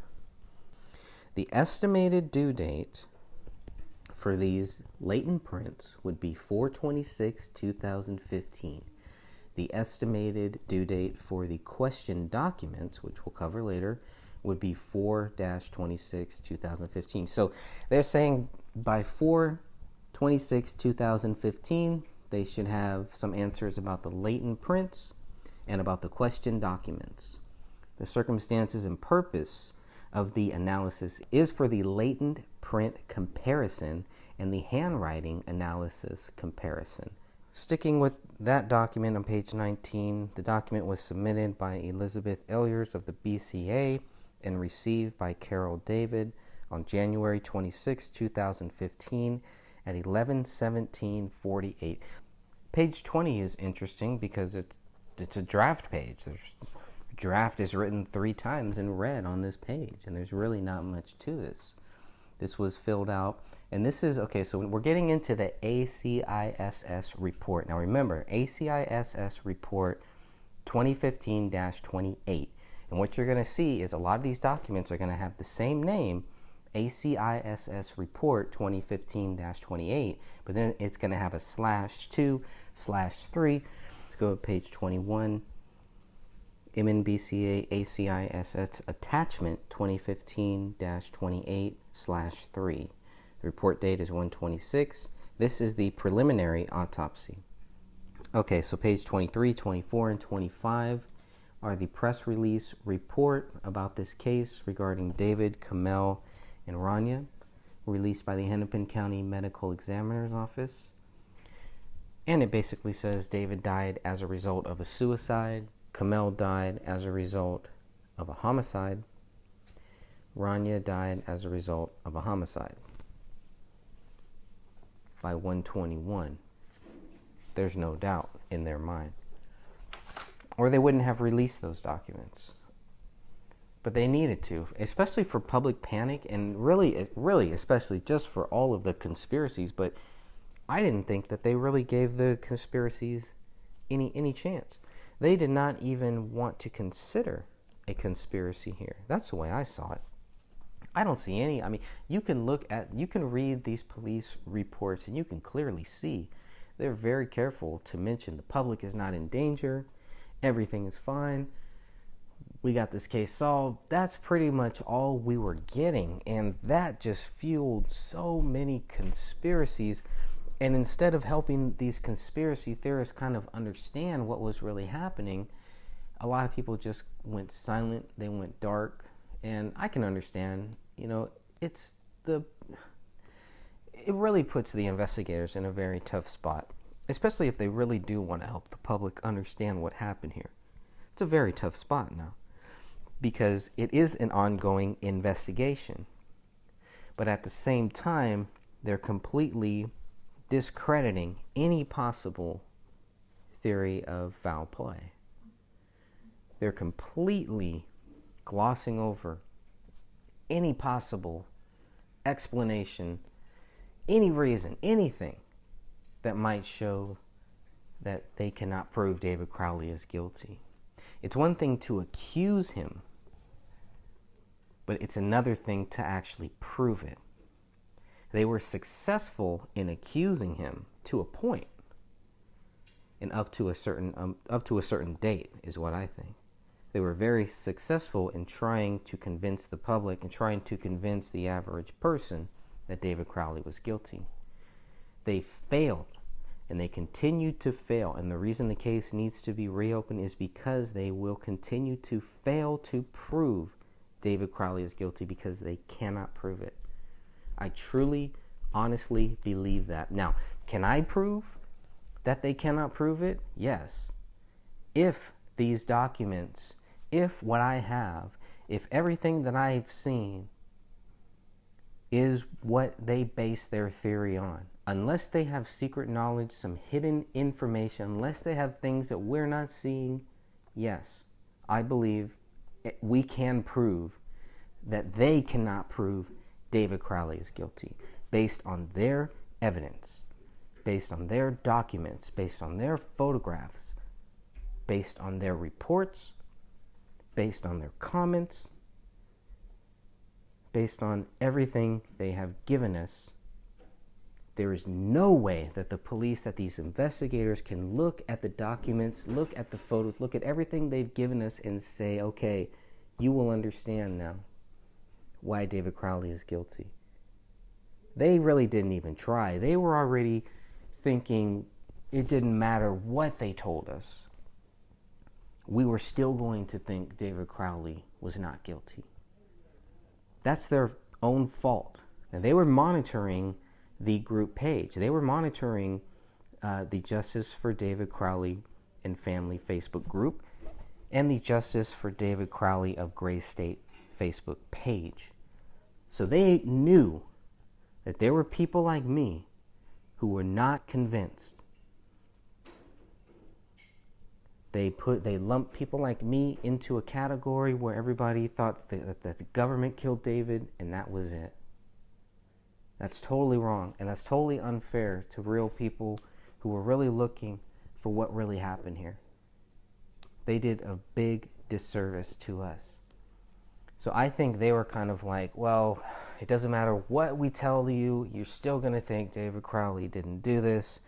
And to me, that made it sound like, okay, so then you're not going to put any effort into it, right? That's pretty much what you're telling me. And that's what I told, well, I didn't tell Gummert. That's what I should have told Gummert is, you just said that no matter what, you think we'll still be convinced that David Crowley did not kill his wife and his daughter and then kill himself. Even though I've stated publicly many, many times that I'm open to it, that I want to see it. I want the evidence. They didn't even look at that. They didn't even care. Because it wasn't about that. Those are the people they should have been focusing on, not the people who were set that the government killed David, or that David was part of some global conspiracy, or it's going to release some movie that was going to change the whole world, or whatever.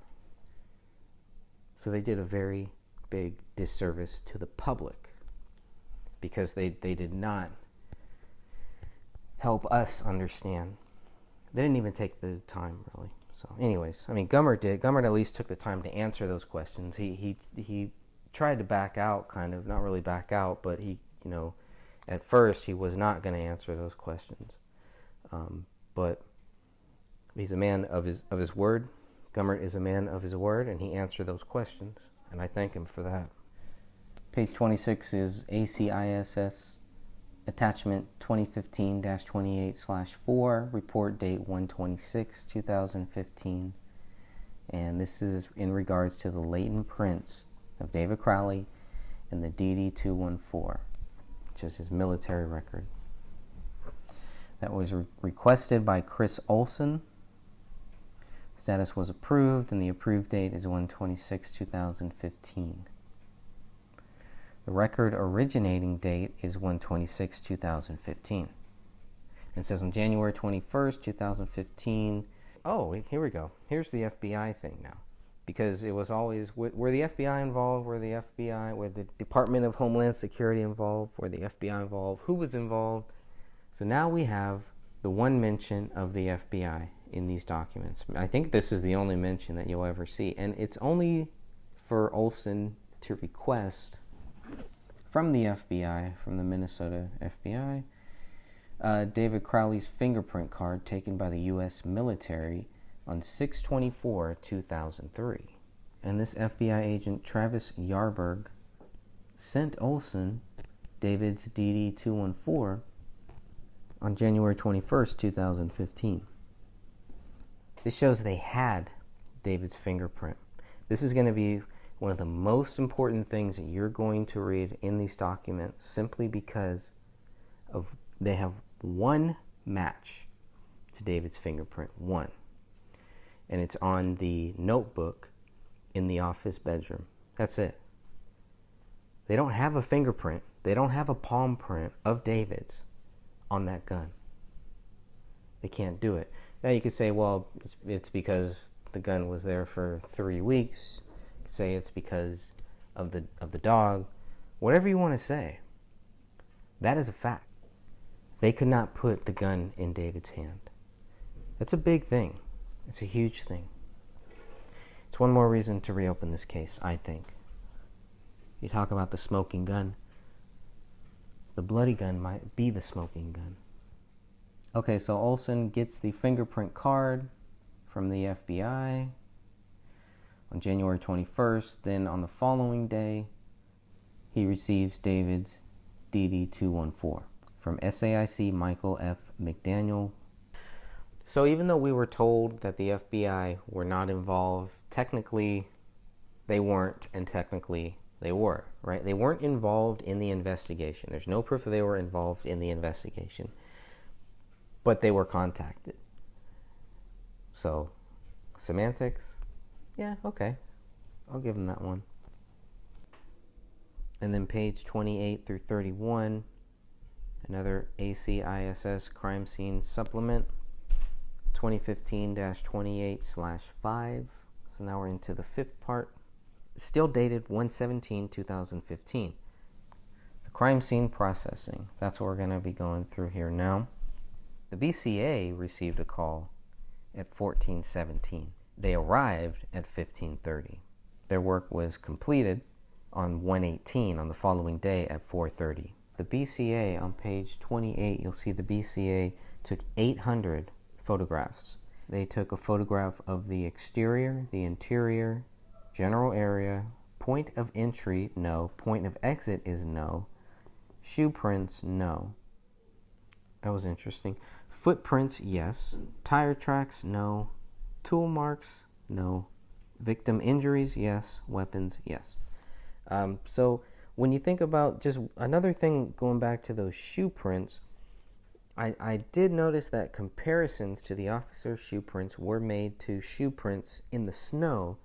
And then I wondered, did the police ever compare David's shoes to the shoe prints in the snow?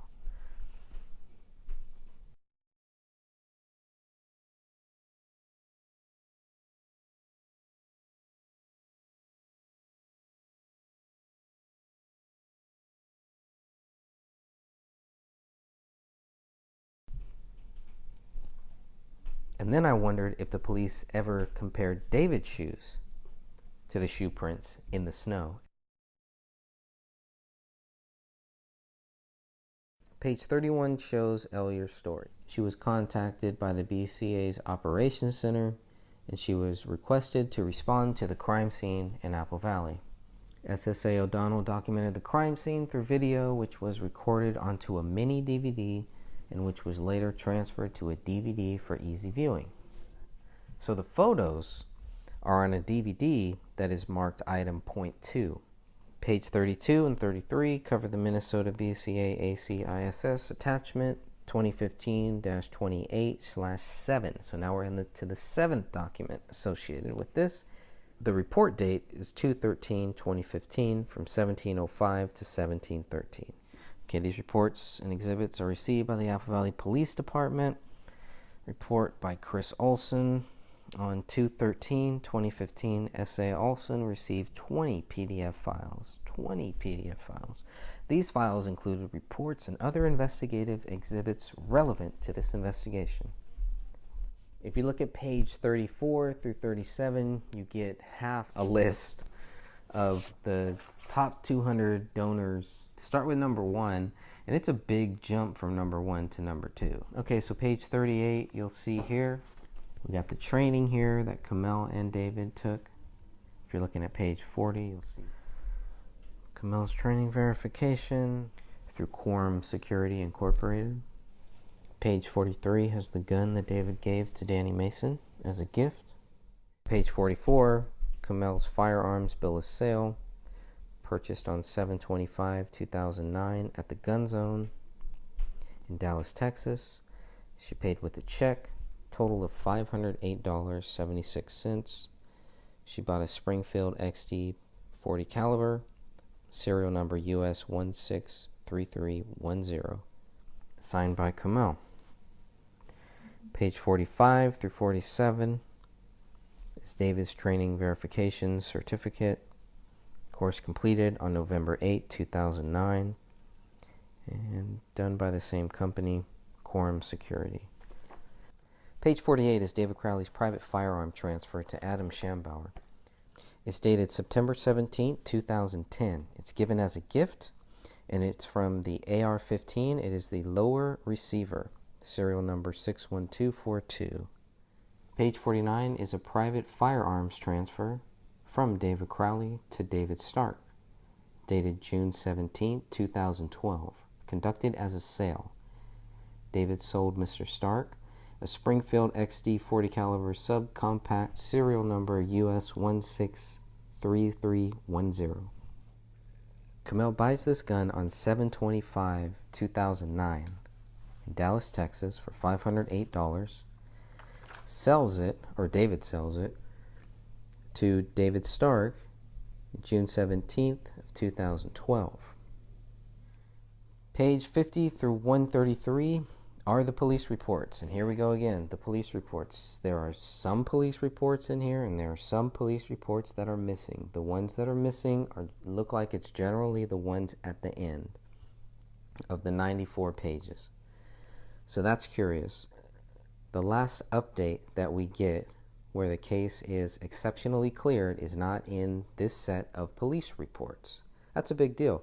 The other interesting thing to notice about this is some of what was censored in the 94-page PDF is not censored here. So there is some good data there. There is some good stuff to actually go through. It'd be good to have a full comparison of everything about what is blocked out in the original 94 pages, and then compare that to what is not blocked out here in these 70 some odd pages that we have of police reports.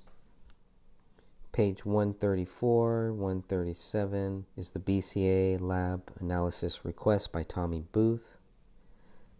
The section involved the crime scene team. The estimated due date is 2/17/2015. Firearms, the estimated due date is 5/18/2015. Latent prints, the estimated due date 4/18/2015. The nuclear DNA, estimated due date 5/18/2015. And the question documents, estimated due date 4/18/2015. This is all on page 134. The evidence list begins on page 134 as well and goes through all of the items number 1 through 48.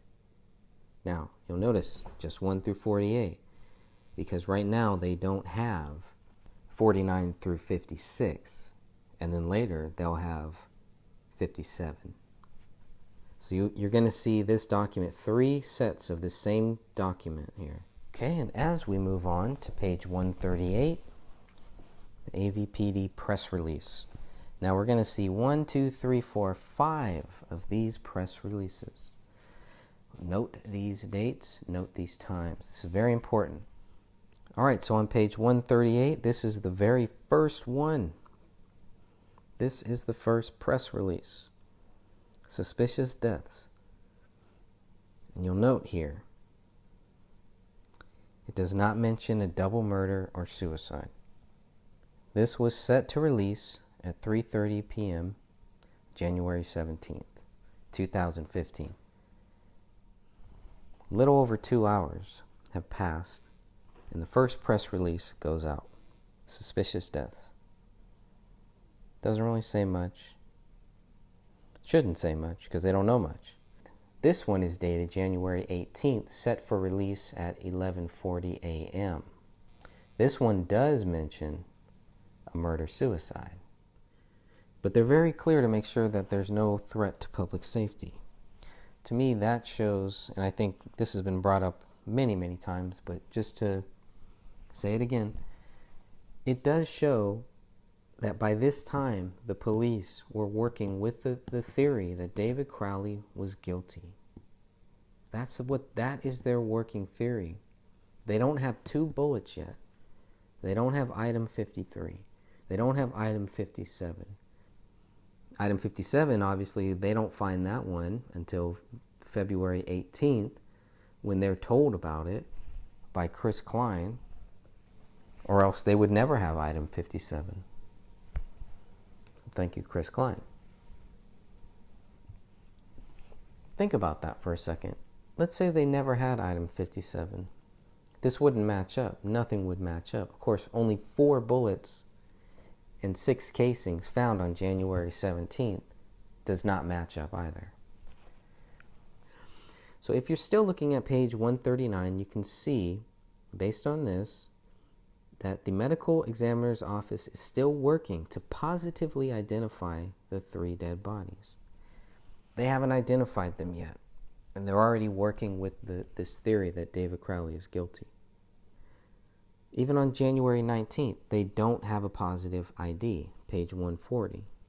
But they're already treating this as an apparent murder-suicide. So maybe they're just being cautious. Maybe that's just legal speak, and they're just making sure CYA. And on page 141, dated 1/21/2015 at 3 p.m. Now they have a positive ID. So by 1/21, they have a positive ID. They have already said that they believe that this was a murder-suicide. We can conclude that by 1/21/2015, the police are working with that theory that David Crowley is guilty. They're not looking at other theories. They're not looking at foul play. they've ruled out foul play. Okay, page 142 is going to be the fifth and final press release that we're going to see here. And the investigation is still ongoing. Last verified activity from the residents was late December of 2014, according to investigators. Captain John Bermel is actually quoted in this last one. He is quoted, "The analysis of these devices could provide important information about this incident, but that analysis will take time." Page 144, 145, and 146 all look like they are trying to identify Kamel. January 18th, 1:49 a.m. Ryan Olson sends Sean McKnight this image on page 145 to identify her by her tattoos. Probably one of the fastest, easiest ways to identify a person, I would think. We're going to move on to page 147. Page 147 shows how they were trying to identify David Crowley through the tattoos. And you will note that date originally sent from Ryan Olson to Sean McKnight on January 17, 2015. Okay, page 150 to 151 is a release form where they are releasing the dog to Dan Crowley Jr. The dog was obviously impounded on 1/17/2015. It's a mixed breed. It's a male. Dan Crowley Jr. claims that dog on January 21st, 2015, according to these documents here. So this fax that we're seeing here, this document was faxed from the pet hospital to the Apple Valley Police Department on January 21, 2015. You can see that on page 151. On page 152, you will see that on January 23, 2015, Tommy Booth is notified that the forensic scientist assigned to the nuclear DNA section assignment in this case will be Rebecca Diane. Page 153 is the handwritten report with a list of authorities involved. This lists everybody who was involved in this case. Page 154 through 157 is Kamel's messages with an unnamed person. The dates include Monday, November 24th at 9:57 a.m., where she met with somebody at a coffee house. Kamel's plans for after the holidays. Quote, "I'd also be interested in planning a more elaborate, fun get-together after the holidays."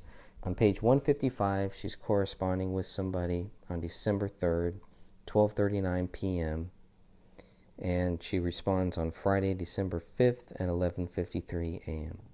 So you can read page 154 through 157, and you can see and you can judge for yourself, because we get down to page 156, and now we're in December of 2014.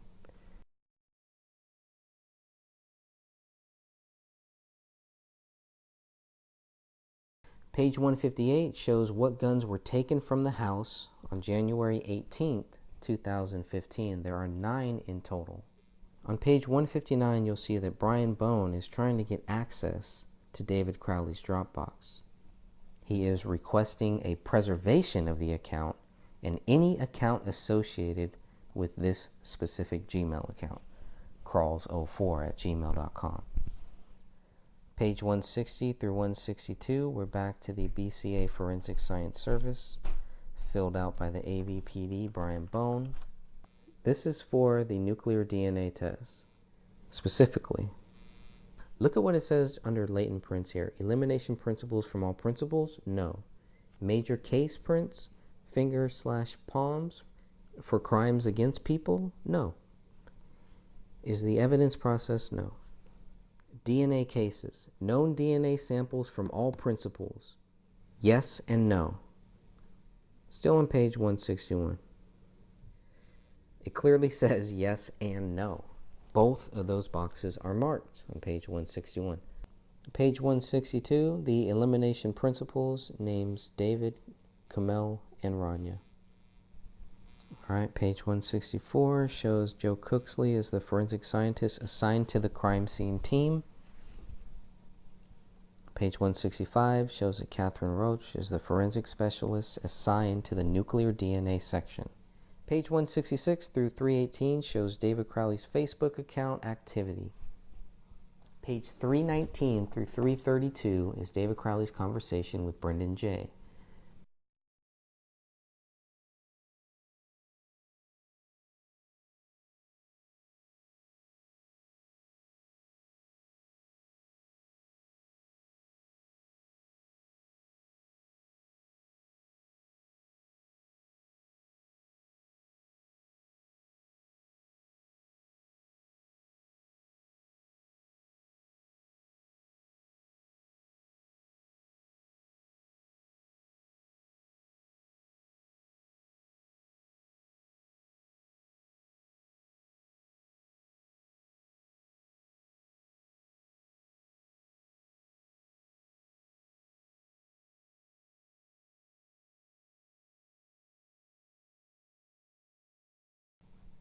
Look at page 335 and 336 now, and you will see this post that was removed. You won't find this post anymore on David's social media. This was removed, a removed post, page 335 and 336. So the police were able to get a record of this.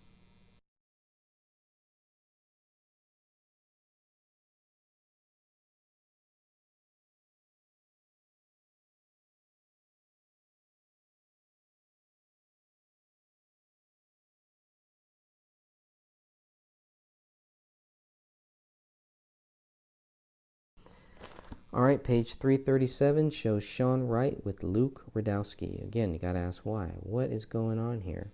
Well, obviously, to the police, page 337 relates to 335 and 336, or it also relates to 338. Check out 338. That's when Sean Wright starts asking for the admin rights. So I was just wondering, when I looked at page 341, I was like, why is this post here? And then I scrolled up to page 340, 339.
Now, the thing is, if they already think David Crowley is guilty at this point, why are they doing all this? Why are they going through all this stuff? I don't know.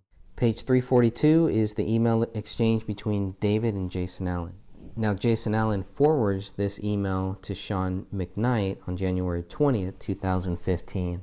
David sent this email on 12/17/2014.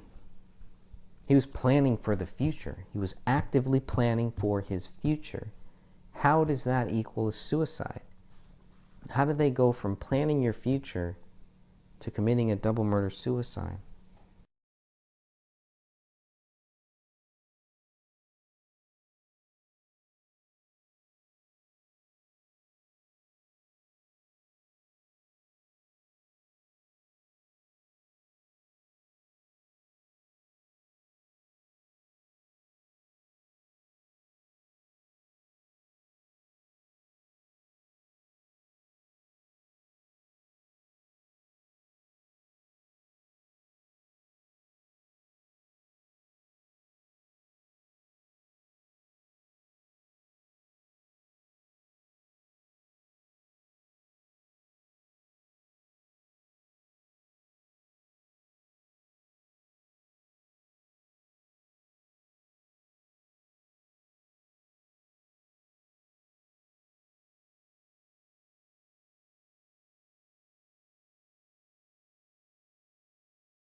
Page 345 is the picture of David, Danny Mason, and others on Facebook.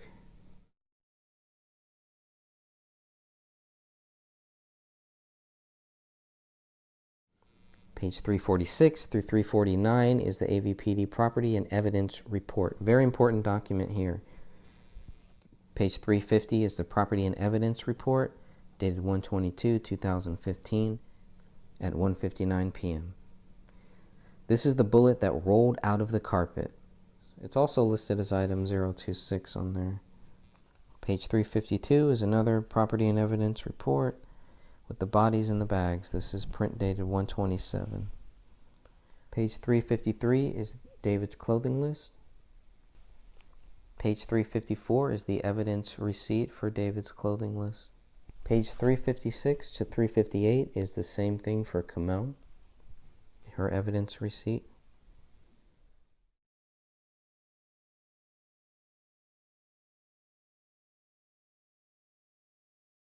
Page 362 is the property release form for the same bullet that was found on January 20th that rolled out of the carpet. Very interesting. The item number 53 was found on January 20th. Okay, page 363 to 367, forensic laboratory analysis requests for nuclear DNA comparisons for item 50, item 51, and item 52. David's known blood sample, Kamel's known blood sample, and Ranya's known blood sample. They also requested nuclear DNA comparisons for item 53. That was submitted on 1/23/2015 at 10:05. Page 368 to 372 is Brian Bones' application for a search warrant and supporting affidavit and search warrant. 373 to 375, Brian Bones / Sean McKnight receipt, inventory, and return. Now we're getting to the nitty-gritty. AV-1 through AV-55. You'll notice on page 373, it's dated 1/17/2015, but on page 374, it is dated 1/17/2014. Simple error, minor error. Here we have 23 through 44. Looking at page 375, going to AV-55. 367 is the receipt of filing search warrant. Contains a copy of the warrant. 378, AVPD Detective Michael Tietz to AT&T National Compliance Center for AT&T, sent on 1/22/2015. Page 379 shows AVPD's attempt to contact T-Mobile. Page 380 through 384 is a search warrant application for AT&T phone record 651-333-0072 between the dates of 9/1/14 and 1/21/2015, signed on 1/22. Page 385 to 389 is a search warrant for AT&T phone record 212-470-5794 between the dates of 1/1/2014 and 1/21/2015. Page 390 to 394 is the search warrant for the T-Mobile phone 254-616-0461 between the dates of 1/1/2014 and 1/21/2015. Page 395 is a search warrant for the AT&T phone record 612-999-4890 between the dates of 9/1/2014 and 1/21/2015. Page 396 to 399 is when Gummert learns in regards to Rania School that David and Kamel had multiple emergency contact numbers on file at the school, including the number 612-999-4890. Page 400 to 404 is Sean McKnight's search warrant for the computers and digital media storage, and the list of items are included. This evidence may show motive, pre-planning, intent, or a recording of the crime itself in video, still images, or audio form. And we know that's not true. 28 devices were found in total. This is the autopsy of David has not yet been started. If you look at page 401, just going to quickly go to a different document here to refer when the autopsies of David were done. Autopsy here says 11:50 a.m. So page 1 of David Crowley's autopsy says 11:50 a.m. But Sean McKnight's report clearly says the autopsy hasn't even been started yet. And it's signed and dated 13/30, 1/18/2015. Okay. Page 405 to 409 is Brian Bone's application for a search warrant and supporting affidavit. They are requesting financial records, Wells Fargo records. On page 407, there's indications of financial trouble. From what they say, Detective Bone thought money and debt can be a contributing factor to motive in cases of homicides. He doesn't specifically say this case on page 407, but he mentions that they might have financial trouble. There's indications. What are the indications of their financial trouble? Because people told them that? Page 410 through page 413, David Crowley's financial records warrant and application requested by Brian Bone on 2/2/2015 at 2:13 p.m. They are requesting AAA credit screening and financial records. Page 414 to 418, Kamel's financial records warrant and application, also requested by Brian Bone on 2/2/2015 at 2:13 p.m. Page 419 to 421 cover David Crowley's Dropbox search warrant and application. This is also requested on the same date, 2/2/2015, 2:13 p.m. by Brian Bone. Page 422 to 427 is the Equifax request from AVPD with the warrant attached. This is requested by Brian Bone on 2/4/2015 at 4:22 p.m. They are specifically requesting financial records for Kamel.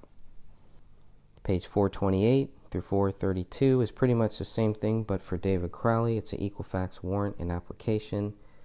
Same date, 2/4/2015 at 4:22. They want David's financial records. So they have this stuff. And we see at the very end of this, again, there is very little proof of any financial trouble from what I can see here. And that doesn't include David's pending deal for his Hollywood project. And it doesn't include the $14,000 check that was left on their front doorstep. And they're still saying that there's indications of financial trouble. With the $14,000 check found on the front doorstep, it's hard for me to believe there's indications of financial trouble. Why aren't the police seeing the same thing? Why aren't investigators seeing that same thing? Why did Mason Hendricks not want this to be made public? Did not want this in the police reports that were given to us? He told me that. Because this kills that story. This kills the whole theory that they had major money problems. Page 433 is the Apple Valley Police Department Incident Recall Report from Sidra. And this one is dated 10/18/2014. This is when Sidra goes to the Crowley house and is turned away. She wants to go see her sister. She goes there to pick up one of her dad's cars. She does not see her sister. She does not see her niece. She only sees David. From what she says, David won't let her in, won't let her see them. And she's worried. Who wouldn't be worried? You should be worried. This is the second call. This is Sidra's second call to 911. The first call you'll see on page 343. And that one happened same date, 10/18/2014. This call was at 19:08. They arrive at 19:30, and this is closed at 19:51. That's page 434. Take a look at that one. 2 calls within 2 hours. So she's in the lobby of the police office asking for assistance getting the cars back. The police can't help since it's a civil issue. All right, page 435 to 436. Back to the BCA ACISS Crime Scene Supplemental Report. This is 2015-28/8. The report date is 2/18/2015 from 0 to 0. This is item 57, a bullet found a month later. Police will try to tie this bullet to David's murder weapon. I don't think that they'll be very successful. The call was received at 2/18/2015 at 16:30. The time that they arrived is 17:30 and the time completed is 19:30. 2 hours. Exactly. 28 photographs were taken this third time that they've come into the house now. They recovered a spent bullet, Christopher Olson. On Wednesday, February 18th, 2015, Special Agent Lance Lehman is contacted by the BCA's Operations Center to respond to 1051 Ramsdale Drive. Lance Lehman is briefed by BCA Special Agent Chris Olson, and the purpose of this event was to document and recover a spent bullet from the attic. And the BCA crime scene team was on site as well, including Joe Cooksley, who was there on the first day, on January 17, 2015. He was there, and Beth Wolf. Special Agent Lehman took the 28 photos, item 8.1. This is all on page 437. Really good stuff here. The record original date is 2/19/2015 at 9:55 by Lance Lehman. Page 439 to page 442 are the crime scene drawings. Very interesting stuff here, especially when you think about the 3 different dates and you look at the dates on here. So there's no doubt they had to update this twice. Page 443, the Minnesota BCA ACISS lab result attachment.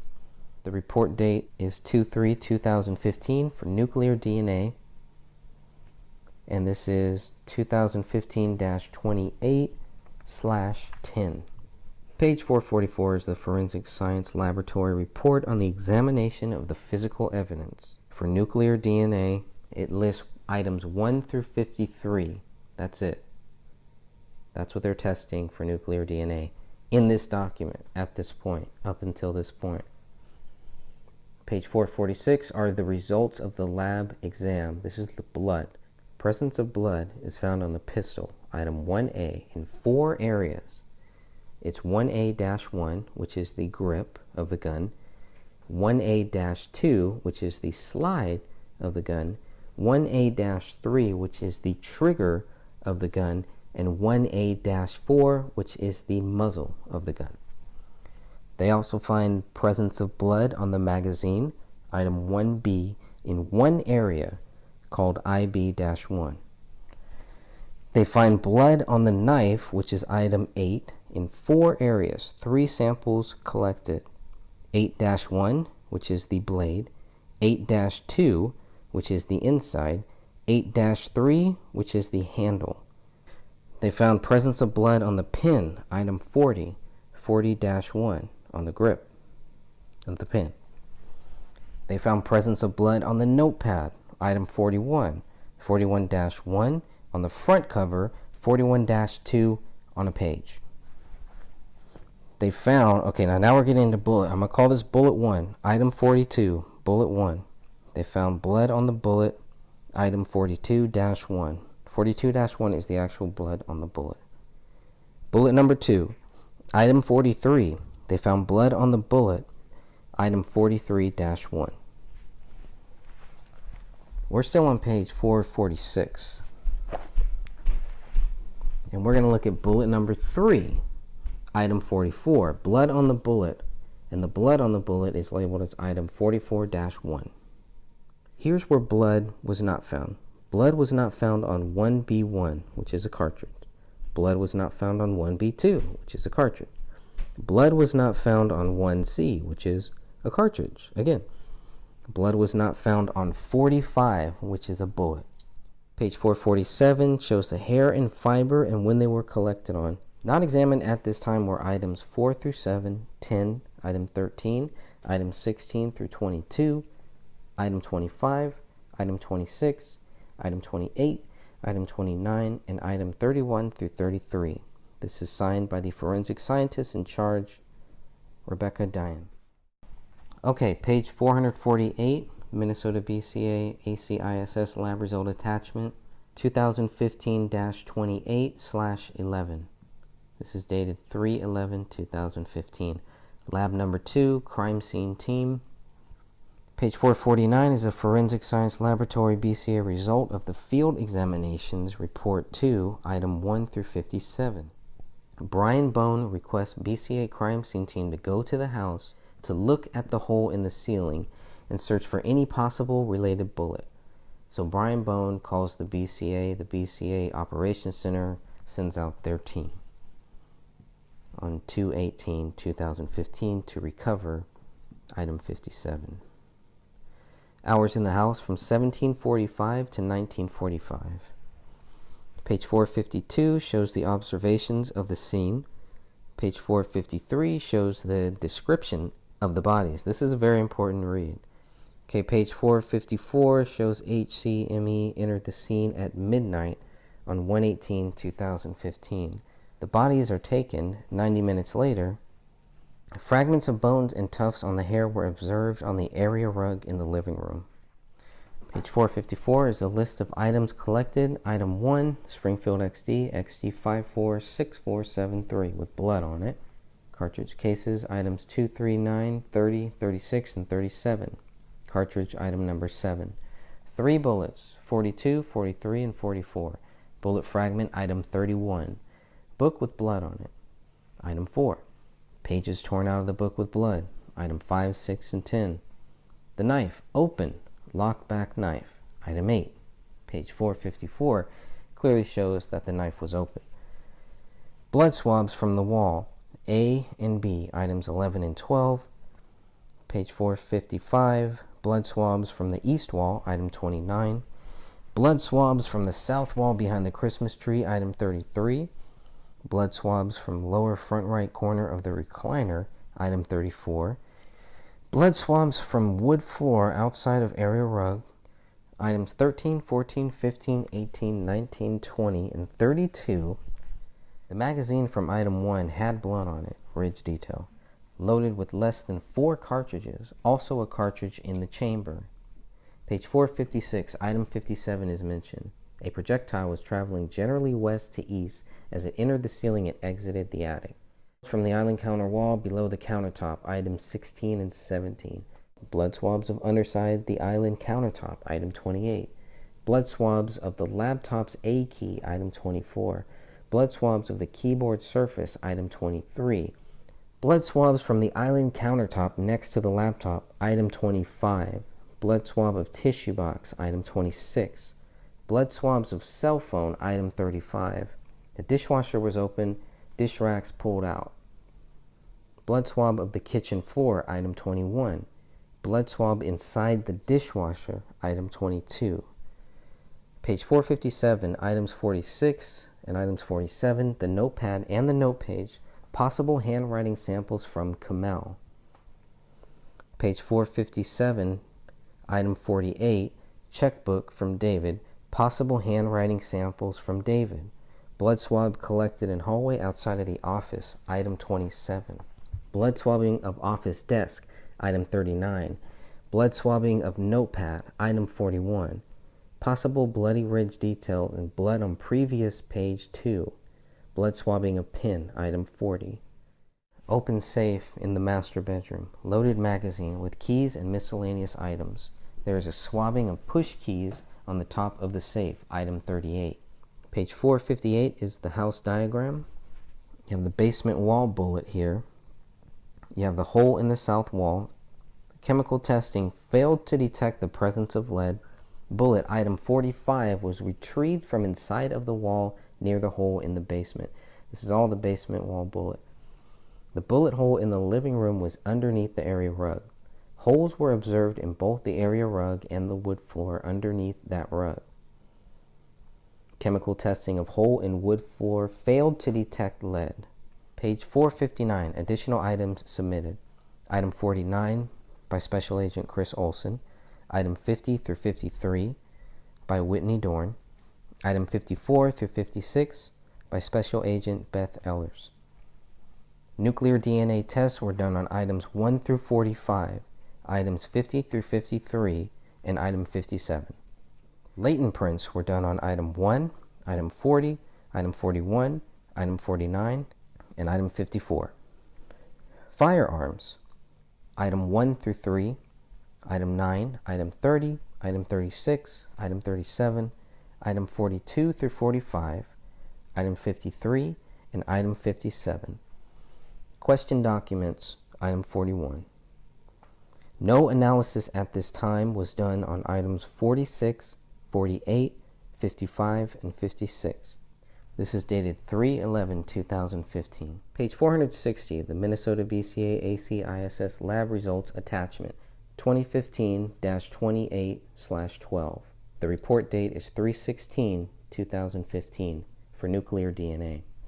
Page 461 is about Rania Crowley's known blood sample, which is item 52, single source composite DNA profile. Page 464 shows the nuclear DNA tests were done on item 1, the gun, which is 1A and 1B, item 8, the knife, blood swabs for items 11, 14, 23, 27, and 35. Nuclear DNA tests were also done on item 38, the push keys from the gun safe, item 41 from the notepad, item 42, 43, and 44, which are all bullets, item 45, which is the bullet in the basement wall. This is all nuclear DNA tests. These nuclear DNA tests were also done on item 50, which is a blood sample of David Crowley, item 51, a blood sample of Kamel Crowley, and item 52, a blood sample of Rania Crowley, page 465. These tests were also done on item 53, the bullet that rolled out of the rug, and item 57, the bullet that police found in the attic.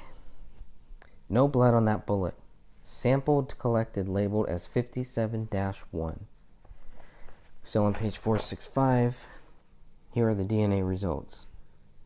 Item 1A-3 is a mix of 2 or more people with major male DNA profile that matches David. Major profile does not match Kamel or Rania. Rania cannot be excluded from being a possible contributor.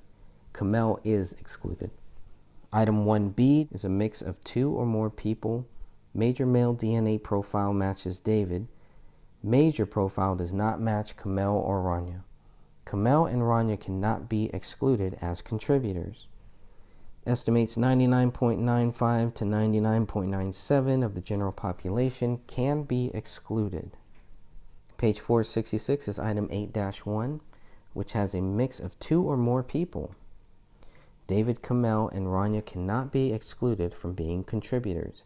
99.95 to 99.98% of the estimated general population can be excluded.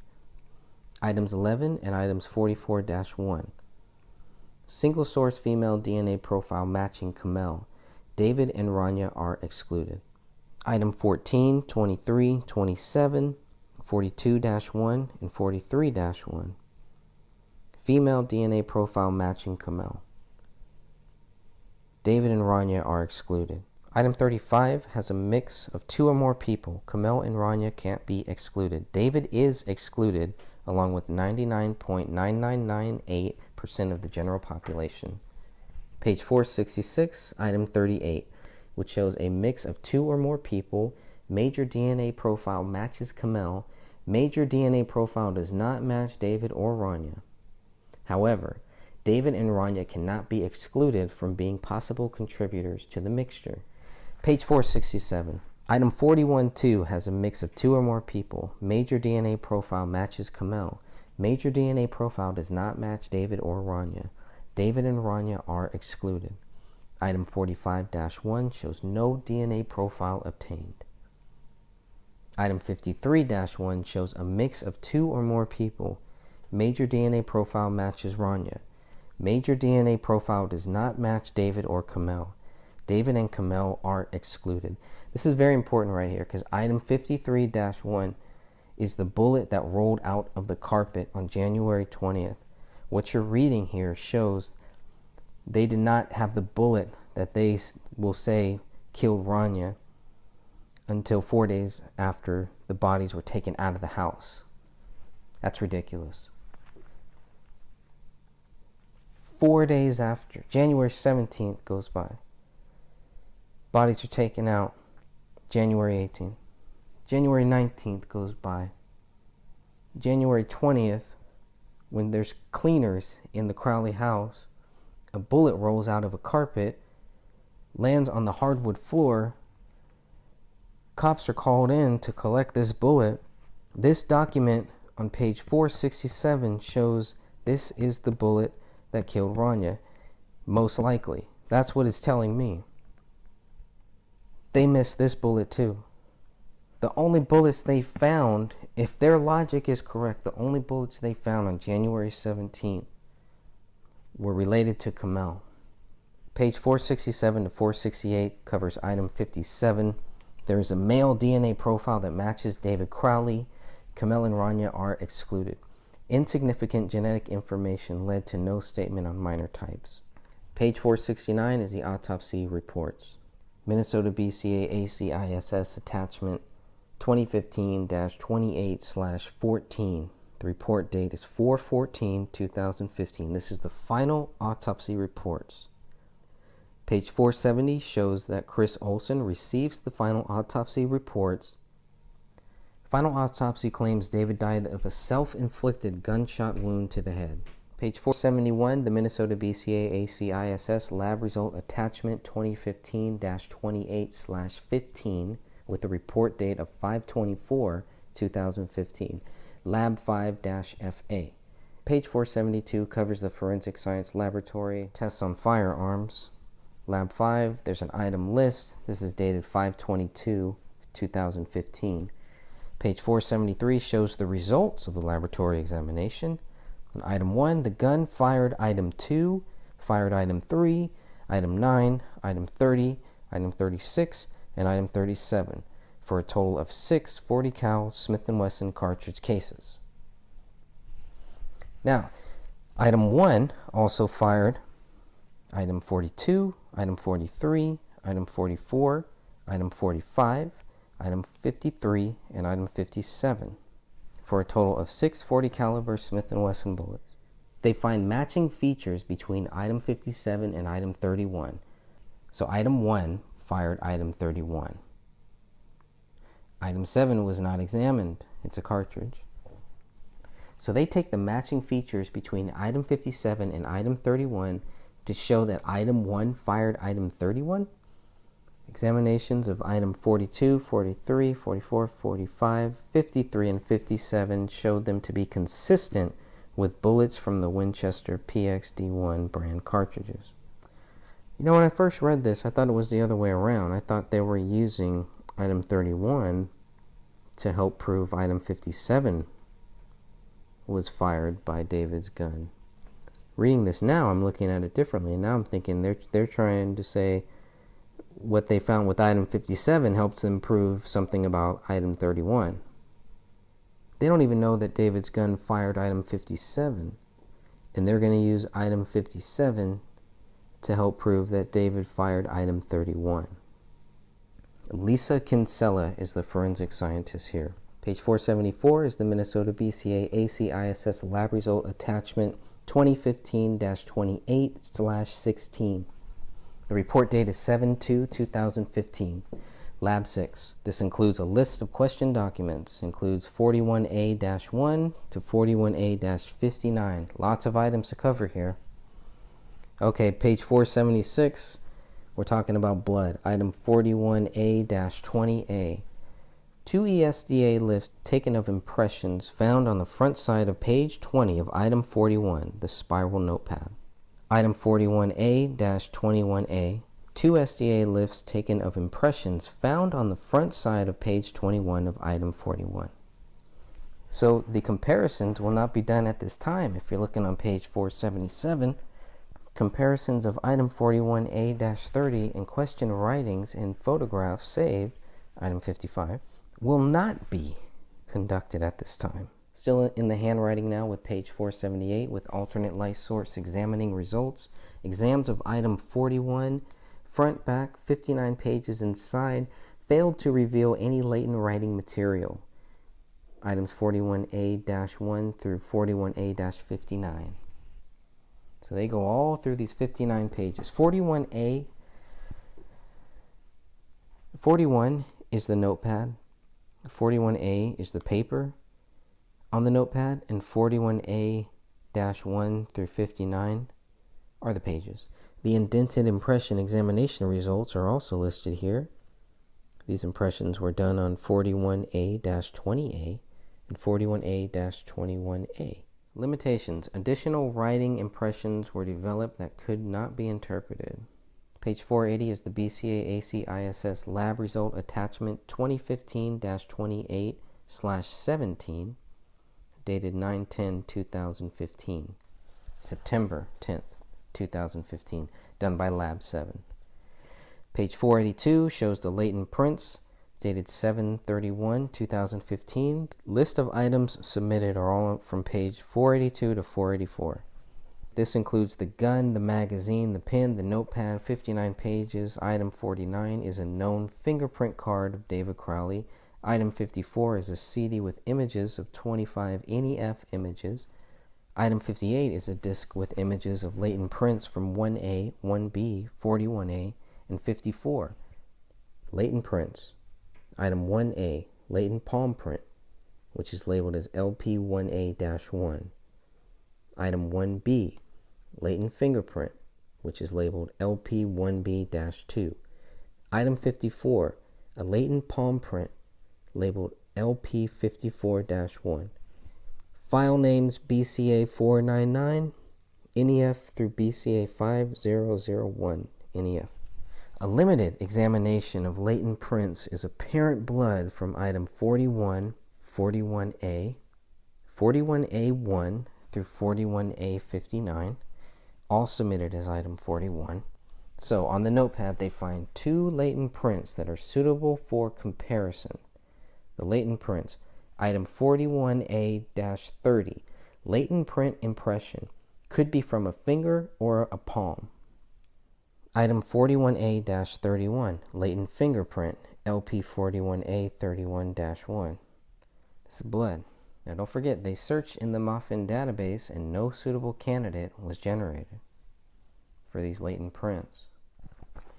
Latent print results, page 485. LP1B-2 is a fingerprint inconclusive to Crowley due to the limited quality and quantity of information in the latent print. LP41A-30-1 is a palm or fingerprint inconclusive to Crowley for the same reason, because there's a limited quality and quantity of information in the latent print. It's not a good enough latent print. LP41A-31-1 is a fingerprint of David's left middle finger on the note page. 2 palm prints, LP1A-1 and LP54-1, could not be compared due to no known palm print of David, according to page 485. This is dated 7/31/2015, well after they had contacted the FBI and the military. So they have palm prints, but they can't match them to David. They have a fingerprint, 2 fingerprints. Can't match them to David. Yet they're still going to go and claim David is guilty. Contact information is left if additional examinations are necessary. I believe they are, so hopefully we can get to that. Contact the BCA latent print section. This is written by forensic scientist Jennifer Kostrowski. They reviewed 5 latent print results, 3 fingerprints, 2 palm prints. Okay, the 3 fingerprints, LP1B-2, inconclusive to David Crowley. LP14A-31-1, inconclusive to David Crowley, which is the notepad. LP1A-30-1 is inconclusive to David Crowley, and this is the note page, number 30. LP41A-31-1 has David's left middle finger. This is the only fingerprint that they have, is of David Crowley's left middle finger, found on the note page, page 31 of the notepad. That's it. It's all they can conclusively say. That's what they have. A left middle finger for all of us, pretty much. Okay, palm prints. LP1A-1, no palm print comparison. LP54-1, no palm print comparison. They have no palm print comparison for David Crowley. The fingerprints don't match except for one. Don't match the gun, don't match anything else. Until we meet again, the gray stage continues. Here is the Apple Valley Police Department Property and Evidence Report, print date 1/20/2015 at 10:43 a.m. Item number 1 is the mail recovered from the mailbox for 1051 Ramsdale Drive, collected by Brian Bone.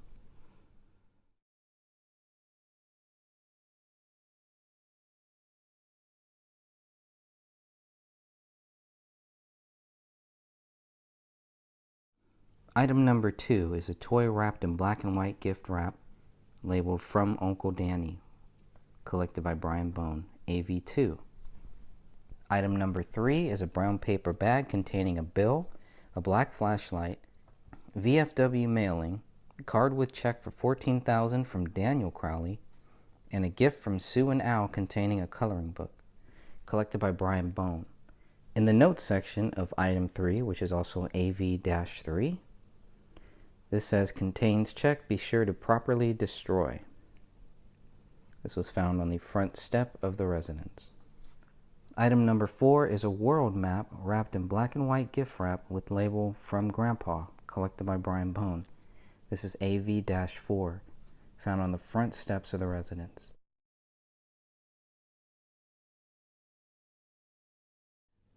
Item number 5 is a bundle of assorted shooting targets, also collected by Brian Bone.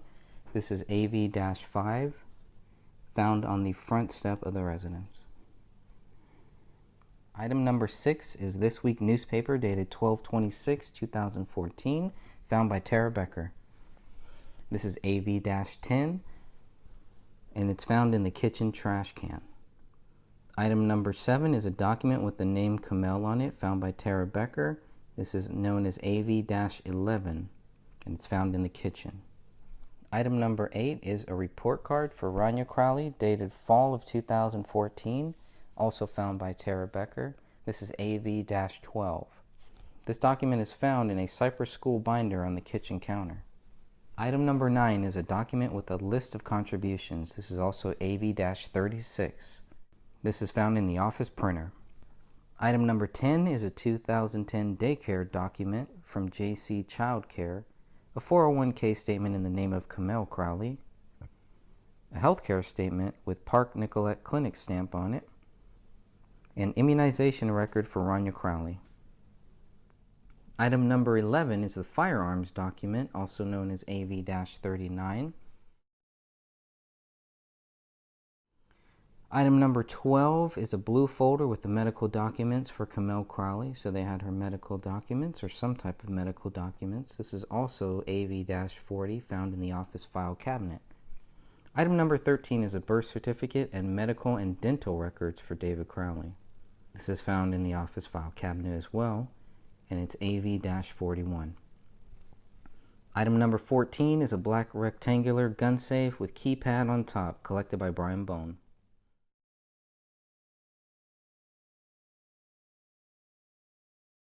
Item number 15 is a Springfield Armory handgun magazine containing 11 rounds of .40 cal Smith & Wesson ammunition, collected by Brian Bone.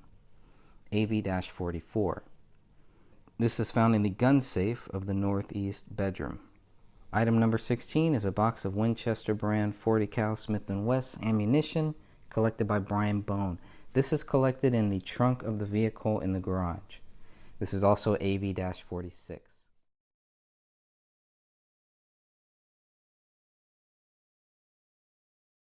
Item number 17 is a black plastic Springfield Armory gun case containing manuals, also collected by Brian Bone. This is AV-47. It is a gun case found in the trunk of the vehicle in the garage. Item number 18 is a Marlin Model 60 rifle collected by Michael Tietz. This is also AV-48. It is a weapon in the southeast downstairs bedroom. Item number 19 is a gun case containing a HK USP 40 handgun found by Michael Tietz. And this is also found in the southeast downstairs bedroom. And this is AV-49.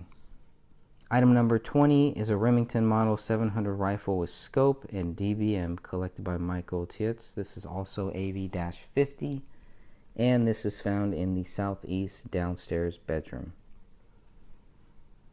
Item number 21 is a Remington Model 700 rifle with HFP collected by Michael Tietz. This is AV-51 in a black Pelican case with item AV-50, found together with AV-50. And this was found in the southeast downstairs bedroom as well. Item number 22 is a black plastic gun case containing DPMS AR-15 with scope, handguard, and black flashlight. This is AV-52, and it's also found in the southeast downstairs bedroom. And lastly, we have item number 26, which is a bullet found at the residence after a call from the cleaning crew. And this is ammo found on the scene at 1/20/2015, print date 1/22/2015. This is the bullet that rolled out of the carpet when the cleaners were there on January 20th, 3 days after the bodies were found. This bullet will eventually be tied to Rania, meaning they did not find the bullet that they're going to say most likely killed Rania till 3 days later. Item number 27 is one bag identified as 15-0366 David Crowley, contains clothing from victim, list of bag inventory scanned into case file. And this was given to them by the Hennepin Medical Examiner's Office. Item number 28 is one bag identified as 15-0367 Kamel Crowley, contains clothing from victim, list of bag inventory scanned into case file. This is the clothing for Kamel.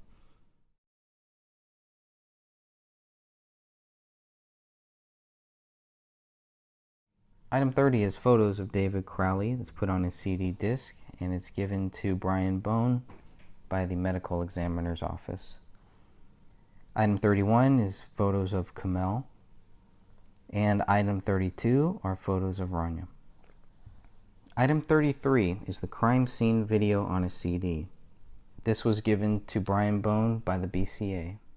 Item 34 are the crime scene photos from the BCA on a CD. And again, this is given to Brian Bone by the BCA. Item number 35 is a CD with all the Wells Fargo records received via email from a warrant. This is given to Brian Bone by Wells Fargo. Item number 36 is a CD with all AT&T records received via email from a warrant. Item number 37 is documents, credit reports for Kamel and David Crowley received from Equifax. Okay, and it looks like all of the firearms were released to Brian Bone on 4/1/2015. All the firearms except for the murder weapon, of course. And then on 4/6/2015, all of these firearms were picked up by Dan Crowley. I'm not sure if it's Dan Crowley Sr. or Jr., but you will be able to tell by the phone number. Item number 39 are the bone fragments located near David Crowley's body by the medical examiner. Item number 40 are bone fragments located near Kamel Crowley's body. Item number 41 is a USB flash drive from Dropbox.com with files from David Crowley with his password here. Item number 42 are records from AT&T for the phone records. Okay, and then in these documents it skips down to number 50. Item number 50 is a computer chip. Item number 51 is number 6 on AV warrant, ECU number 14, listed as electronics. Item number 52 is also electronics, and it is number 7 on AV search warrant. Let's see what number 7 is. It's also electronics. Number 7 is an iPhone, okay, with the brown plastic case with the skull, found in the kitchen by Tara Becker.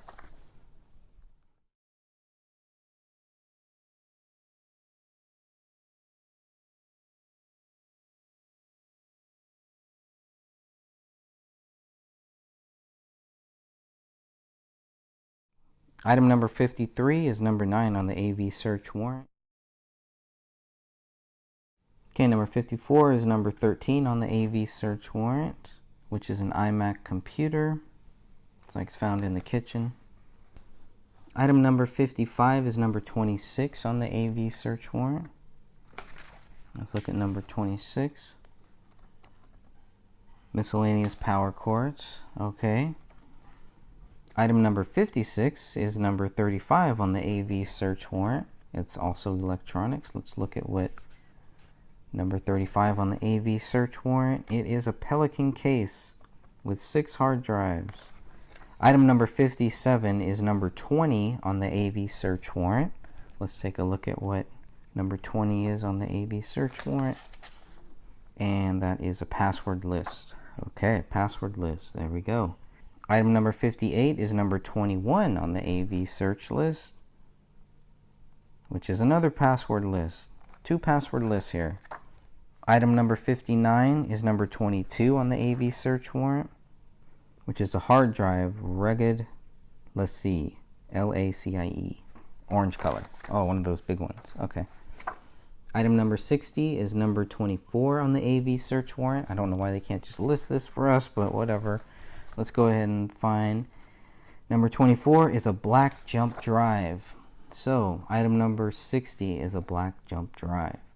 Item number 61, which is number 25 on the AV search warrant, is a card reader with scan disk, 64-bit. Okay, number 62 is number 27. Number 27 is a Lexar card reader with memory card. Item number 63 is number 28 on the AV search warrant. And 28 is a hard drive with iron enema on it. Item number 64 is number 30 in the AV search warrant. It's also electronics. Let's take a look at what number 30 is. It's a Seagate Anchor 008. Item number 65 is number 32 on the AV search warrant. And 32 is another hard drive, a Maxon. Item number 66 is number 33 on the AV search warrant. AV33 on the search warrant is a blue USB thumb drive. There you go. Item number 67 is number 34 on the AV search warrant, and number 34 is a Skillcraft USB thumb drive. Item number 68 is number 37 on the AV search warrant. It's also electronics. They have 37 listed as a hard drive. And this name is interesting. Go ahead and look that name up. Tell me what you find. Item number 69 is number 42 on the AV search warrant. And 42 is a phone with a black case. Item number 70 is number 45 on the AV search warrant. And 45, let's take a look at what that is. 45 is a tablet with a pink case. Item number 71 is number 23 on the AV search warrant. Looks like hard drive for family photos. Number 23, I'm going to go back just to check that. A Toshiba hard drive, family pictures. Okay, number 72. Item number 72 is number 8 on the AV search warrant. And this has Black Mac laptop. It's a computer. And item number 73 is the ECU record. It is a CD disc. Okay, so that was 57 pages of Apple Valley Police Department property and evidence reports covering all of the items. You'll notice there were some items missing, specifically items 23, 24, 25, 38, 43, 44, 45, 46, 47, 48, and 49. So I'm going to try to find out what these other items are that I was unable to find here. I guess there will be a part 2 once I find out what those other items are. Okay, everyone, thanks for staying. Thanks for listening. The gray stage continues. We will get to the bottom of this. Truth is on our side. Never give up. All right, we're now going back to page 14, and we're going to go back to Officer Adam Keeler, who was the 4th officer on scene. Page 14. All right, Keeler, quote, opened the sliding glass door, and the dog was given some treats inside the residence. The dog continued to bark, and it took approximately 5 minutes for it to come outside. Once it came outside, CSO Booth used his catch pole to secure the dog and put it in his truck. Still page 14. So Keller and Sergeant Dahlstrom then entered the house, and they went through the sliding back door. After announcing their presence, the two apparently cleared the whole house. Okay, Keeler, and this has also been another thing. The dead bodies were in the living room. They saw the blood writing. Keeler also reported that there were piles of dog feces all over the floor on both levels of the residence. I know this has been something that we've been kind of going back and forth on. Was there a lot of dog poop? Doesn't look like there's a lot of dog poop in the photos. There's not that much dog poop. I think in that back room, once Dan Hannon got the 662 photos that showed that little back room next to the rear slider, I think that's where a lot of the dog feces was. And I think downstairs they also had one area in the basement where where there was a lot of dog feces there too. So I think it was in separate piles and separate areas. The big thing to know is, was it 3 weeks worth of dog feces in that house? You could look at the photos that we got there's still hundreds of photos that are missing. But I do think I've seen feces obviously in at least 1 or 2 parts of the basement. You see it a lot in that back room there next to the fireplace. You do see some in the living room area too. There's fresh and there's old feces, old dog feces. There's some that is very, very light tan, and then there's some that looks fresh, looks really fresh. So the question is, would that amount to a dog being in the house by itself, eating on the bodies and nothing else for 3 weeks? So if somebody would want to go through all of the different photos, collect all of the different photos that we have, because what I've been looking at is there is a lot of dog feces there. I do think there is a lot of dog feces. I don't have a dog though, so to me, it wouldn't take much for me to think that it's that much. But for the dog owners out there, if you could help us look at these photos, maybe we can compile one list, one video playlist or one photo playlist that just shows all of the photos that we have where there is dog feces there, and we can kind of go by that. Maybe that will help us understand the whole timeline, and was this dog really in there for 3 weeks? Were these people really in there for 3 weeks dead? I think it'll really help, because we've seen a picture of the dog taken soon after all of this happened, after the bodies were found on January 17th. We did see a picture of that dog, and looks pretty healthy to me. Okay, so Keeler and Dahlstrom clear the whole house. They clear the upper level, clear the garage, then clear the basement. Once the house was cleared, the officers left the residence and they secured the scene until detectives arrived. That's it. That's what they're saying. They didn't touch anything, didn't move anything. At least that's kind of what I'm getting here on page 15. So check that one out. Okay, then we're going to page 17 in my notes. Remember, these are just my notes from the 94 pages. Okay, next we're going to go to page 17, and on page 17 we're going to see Jim Gummert is informed by Dahlstrom at 2 p.m. So the bodies are found at 1, and Gummert is informed at 2, and he arrives at the police station to work with other detectives at 3 p.m. And I have here another note that the BCA arrived after Jim Gummert. Okay, Gummert, quote, assisted detectives McKnight, Tietz, and members of the Dakota County Electronic Crimes Unit. Once the BCA processing team had completed a portion of their work processing the scene, I, along with the remaining detectives, entered the home to assist in the processing. Page 17. Okay, they note the little amount of marijuana on the bedroom dresser, still on page 17. Gummert found a plastic tote in the trunk of one of the cars that contained gun ammunition, medical supplies, water, and an empty handgun case. It appeared to me as if the case was going to be used for a survival kit. Okay, then on page 20, it mentions the neighbors who are living behind the Crowley residence. This male and this female, there's a male and there's a female that live behind the Crowleys. One is 5'10", 175 pounds, 45 years old, white, brown hair with blue eyes. Then there is a female. She's 5'3", 137 pounds, white, brown hair, hazel eyes. And they told two detectives, Detective Tietz and Detective McKnight, that the Crowley home, quote, had been dark since around Christmas, that they hadn't seen the occupants in a long time. The female said her room was on the back of the house and that lights on the back of the neighbor's house would shine into her room if they were on.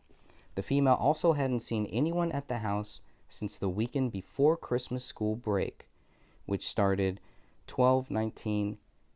Here they put 2015, but it's 2014. And that would be page 21. They never heard the couple fight. They live right behind them, never heard them fight. They said Kamel was actually interested in having this female babysit Rania, but the female thought David didn't want her to babysit for whatever reason. Detective Bone and Tommy Booth, and that's still page 21. Now moving on to page 22, Detective Bone and Tommy Booth filed for the search warrant. That's on page 22. And they met with other detectives at the police station. Page 22 also mentions the BCA Special Agents Chris Olson, Gary Swanson, and Michael Phil. Then the BCA crime scene team, Joe Cooksley and Beth Wolf. And Detective Booth states he entered the home with Detective Bone, S.A. Olson, Special Agent Olson, BCA CS Joe Cooksley, BCA CS Beth Wolf. That's still on page 22. Cooksley led this group so the evidence wouldn't be disturbed. So he's leading this group. This is the second time. So the first time is just the police coming in to clear the whole scene, to clear the whole house. Second time is the detectives and the BCA special agents. And they're filming all of this, and they're taking photos of everything. So after their initial walkthrough, Detective Booth and Bone spoke to Brent and Caitlin Millay, who lived at 1048 Ramsdale Drive across the street from the Crowleys, page 23. Brent and Caitlin didn't socialize with the Crowleys, according to what they told ABPD, and Brent saw them last on Christmas Eve. He was going to close the blinds on the front of the residence when he looked out of the window and saw David standing in the front window of David's residence. He said they looked at each other, and then Brent closed his shade while David had turned and walked away. That's page 23. Now, the exact time of the above is not sure, but he says between 6 p.m. and 9 p.m. on Christmas Eve 2014 is the last time that Brent saw David Crowley. Sometime between then. Still page 23. It also says that he did not notice that the Christmas presents were on the front step until today, which would be 1/17/2015. Still page 23. So Brent did not even see these presents, or Brett, whatever his name is. He did not even see the presents on the Crowley front residence until 1/17/2015. All right, so then on page 23, it's also mentioned that the medical examiner investigator Greg Spandau and the medical examiner Dr. Jessica Lilinski removed the bodies and collected the bodies and the body parts. Page 23 still. One other detective, Detective Klokonis, and Deputy Olson and Deputy Jacobson helped collect the evidence. That's on page 24. These other detectives,